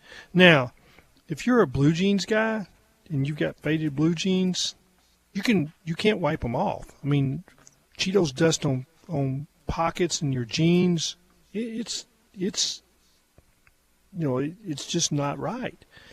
But if you've got dark blue jeans, you can wipe your hands on them. So it's about what your blue jeans are, whether you can wipe your hands. Now, with a Snickers bar, you lick your fingers off when you've got chocolate on it, and I guess you do it with the Cheetos. Every once in a while, I'm a Cheetos guy. I mean, I got to have that. How do you feel about flaming hot Cheetos? No, I'm not a hot, and I don't like barbecue on my chips. There's something wrong with that. I mean, it's just like you're mixing flavors or something. There's nothing wrong with barbecue flavor on chips. What are you saying? It's not good. Is there any flavor chip that you could accept? A Cool Ranch Dorito, maybe? No, I don't like any of that. I don't want any flavors on my chips. No flavors on chips? I mean, well, obviously, Matty, the Clay is not the person Clay's not the person that the chip companies are marketing towards, because just a few years ago we had a potato chip that tasted like freaking cappuccino. I did not like that one either. My kids are all about the Flamin' Hot. They love the Flamin' Hot. They won't eat hot, spicy foods, but they will eat the Flamin' Hot Cheetos. They've got a Carolina Reaper Flaming Hot Cheeto now that I made the mistake of buying a bag that it's so hot I can't eat it now. How do you feel about ice cream? Are you a plain old vanilla guy? Oh, yeah. Gosh, I mean, do you put anything on anything? Me? Yeah. I mean, I'd put seasoning on my steaks, but no ketchup. Okay. Well, I wouldn't put ketchup on a steak anyway. We've been through that with Ty many, many times, and no reason to dig back into that, I guess. But unless it's from Waffle House, it doesn't need ketchup on it. The Cheeto dust has become it's everywhere now. I mean, really, it's everywhere. It's iconic. In your mac and cheese. It has become the most favorite of the dusts, I think, in America. Do people cook with it, like maybe coat chicken with it or something? No. Clay, we have a listener, Jody in Harrison, who apparently agrees with 99.9% of everything you've ever said. This is the one thing he disagrees with you on. He'll eat the barbecue chips. It was chips. a bridge too far. Yes, that's right. Oh, man. He'll take your opinions on anything Razorbacks, but no longer on potato chips or snacks. Yeah, like in vanilla ice cream, no sprinkles. Please. Don't put anything else on it. Now, I could put like warm cherries, like Cherries Jubilee cooked in wine salt. I can do that. And I'm okay with chocolate ice cream, but I don't like Rocky Road. I mean, don't put stuff in it. Hey, as far as I'm concerned, some of this stuff, the more the merrier. What other sort of sculptures could we put together that celebrate candy or flavoring residue left on fingers? Because I introduced my son last night before his Little League practice to Little Debbie Nutty Bars. And I mean, those. Oh, yeah. These, I'll bet you deconstruct those too, don't you? No, I ate those straight. Oh. I have deconstructed them before, but we didn't have enough time, and it wouldn't have been safe to deconstruct those in the car while you're driving down the road. Yeah, you can't do that. You got to have two hands on the wheel. Yeah, you got to break those apart. Yeah, well, one hand on the wheel, one on the Nutty Bar. I got to tell you one thing my wife did that I was just really upset. She got Oreo Thins. I mean, if you're going to get Oreos, those are basically suggestions of flavor. Well, if you stack like 4 of them on top of each other, they're almost like a real Oreo. Yeah, I mean, but why do you do that? I mean, if you're going to eat the Oreos, I mean, so just to prove that was utter nonsense, I ate the whole package of Oreo Thins. All of them. Yeah, and that was in one sitting. That was as many calories as 5 Oreos used to be 25 years ago. Just to prove to her, just because they were thin, you can still overdo it. And I did. Really what they did was they found a way to sell you less product and have you pay the same price. Yeah, well, they're not going to sell it to me.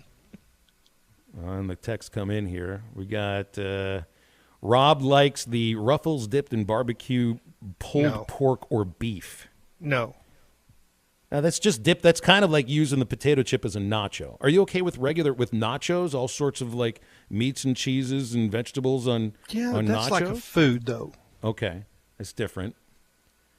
Got a text out of the 918 who prefaces this that he is an avid outdoorsman, keeps Cheetos or nacho cheese Doritos in his fire starter kit. With the fat and fake cheese, it's never failed to light. How do you like that? It's kindling. I didn't know that. The kindling I've used. Good food, though. It is a waste of a good food. I mean, what do you eat then? Text there out of the 918. Maybe then you could cook whatever you just killed on the fire with that you started with the few extra Cheetos you had. Well, then, if using hickory wood chips flavors the meat with hickory wood, does this actually flavor the meat with flaming hot? Can you use Cheeto dust in a smoker? I don't know. Cheeto smoke. Yeah, I do not use hickory. I use apple or cherry. What about jerky? Dave asked about different flavored jerky. Hey, there's jerky. all kinds of. I'm not a jerky guy. How can you be an outdoorsman without eating jerky? Well, I guess I take my Little Debbie's oatmeal cream pies. That's your addiction? Is that it? And Snickers, and Twinkies. Let's see, what else? I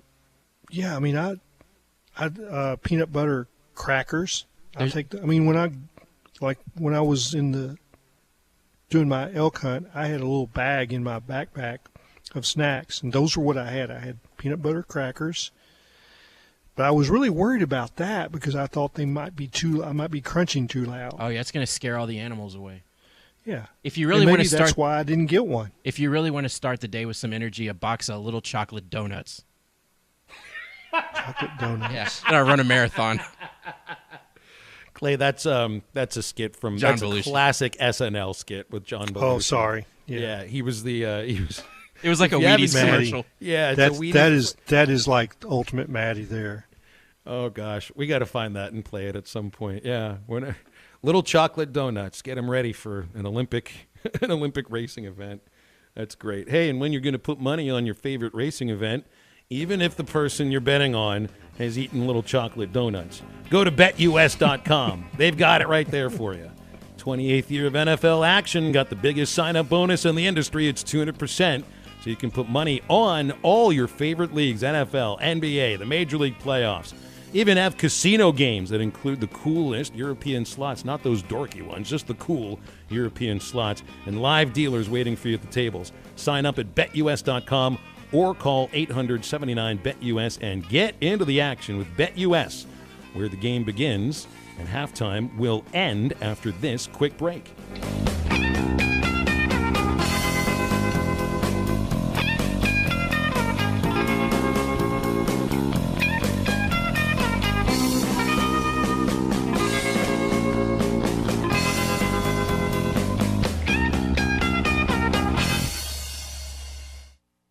Flu season will be here before you know it, and Law's Drug Store in Fort Smith has the regular and 65-plus senior flu shots ready now to care for you and your family. Law's Drug Store has COVID vaccinations and boosters available for ages 5 and up, as well as shingles, pneumonia, and whooping cough vaccines. Call 452-6116 and schedule your flu or vaccine shot appointment, or stop by Law's Drug Store, 6802 Rogers Avenue behind Outback Steakhouse. Law's Drug Store opens 6 days a week to safely care for you and your family. Building a home can be stressful. This is true whether you're the homeowner or the contractor. Many times these issues result in a lawsuit. If you are a homeowner or a contractor and find yourself needing legal help, call the attorneys at Kevin Hickey Law Partner. With experience representing homeowners as well as non-payment or other issues that could arise during construction. Contact Brad Hull or Kevin Hickey at 479-434-2414 in the River Valley or 479-802-6560 in Northwest Arkansas. Or check them out at the web at artriallawyers.com.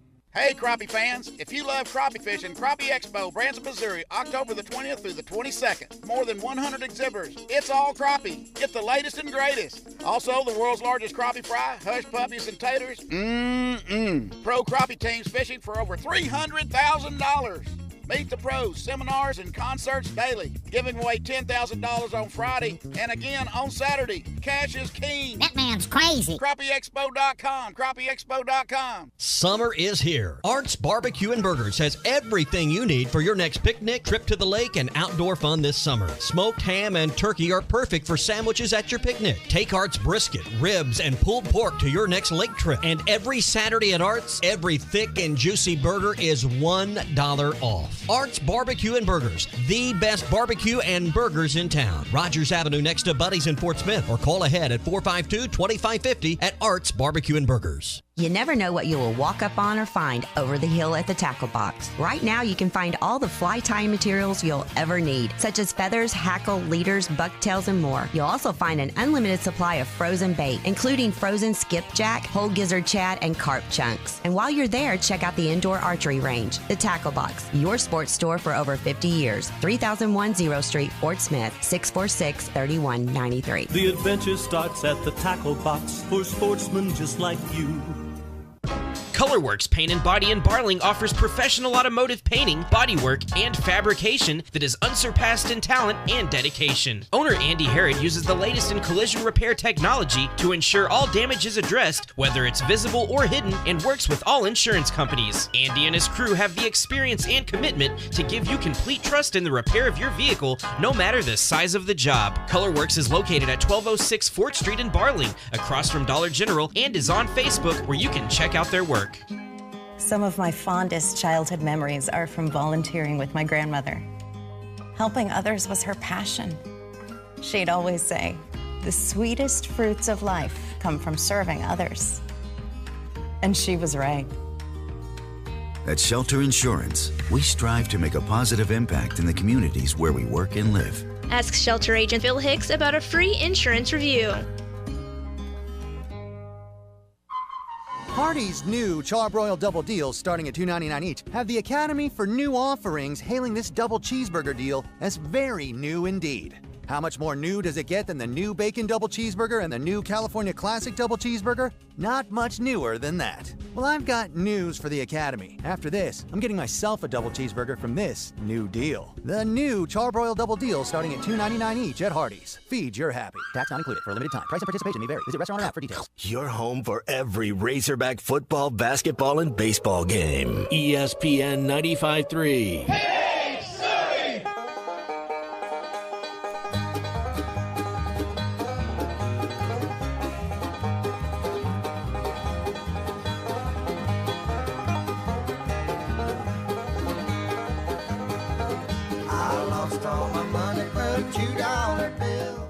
I logged a lot of miles training for that day, and I downed a lot of donuts. Little chocolate donuts.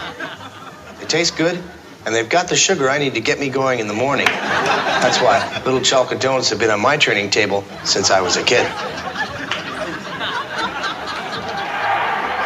Little chocolate donuts, the donuts of champions. Make sure to follow Halftime on Twitter at HitThatLineAR and on Facebook and Instagram at HitThatLine. Follow Phil on Twitter at PhilElsonPXP. Now back to Halftime with Phil Elson.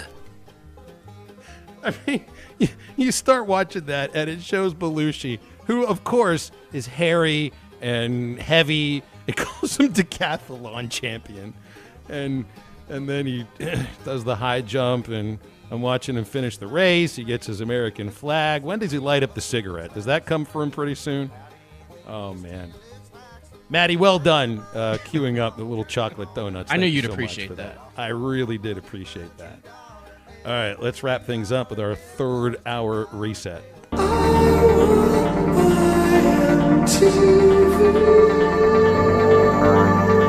you going to play the colon blow commercial? Hey, what you watching? Why dost thou torment me with a TV, but not a TV guide to enjoy it with? What do you plan on watching tonight? How do you just walk into a house and take a TV guide? How does she expect you to watch TV? Am I just supposed to turn it on and wander aimlessly around the dial? Well, here's what I'm going to be watching tonight. Little League Baseball. My son gets to play in Little League at 5:30 in the afternoon. I don't know who the opponent is. His team is the Nationals. And I just put it out there. These games are a little bit difficult to watch sometimes. I'm going to put money down on 25 walks, 38 wild pitches, and a lot of roll in your eyes. But hopefully they all have fun and just continue to play. After that, probably watch the Yankees and the Cleveland Guardians at 6:37 on TBS. Kyle Quantrill gets the ball for Cleveland. Garrett Cole for the Yanks. Yanks won 5 out of 6 from the Guardians in the regular season. And New York also won 70% of its home games this year. Cleveland, interestingly, had identical records home and road, 46 and 35. Here is Giancarlo Stanton on the atmosphere at Yankee Stadium in the postseason. This place is wild. It's wild already, but once playoffs start, it's right when the anthem is over. It's the best environment in baseball for sure. So I'm excited for that. Yeah, maybe it can turn Giancarlo into a high motor sort of a guy. Doesn't sound like it necessarily. Padres and the Dodgers wrap up the night at 8:37 on FS1. Dodgers won 14 of 19 against the Padres in the regular season. Pod sending Mike Clevenger against Julio Urias, and Dave Roberts here, manager of the Dodgers, on the emotions of the series.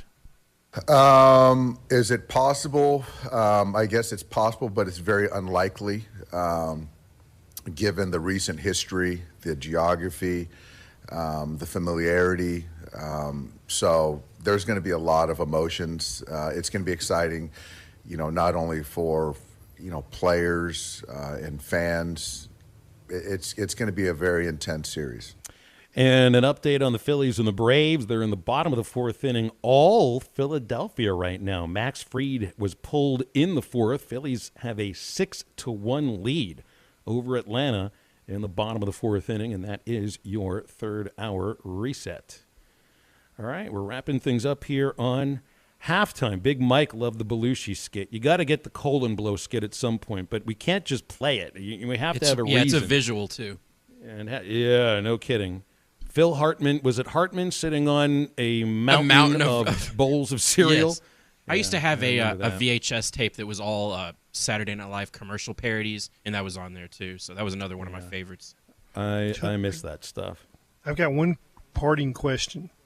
Shoot, Clay. Peanut butter with crunchy or creamy?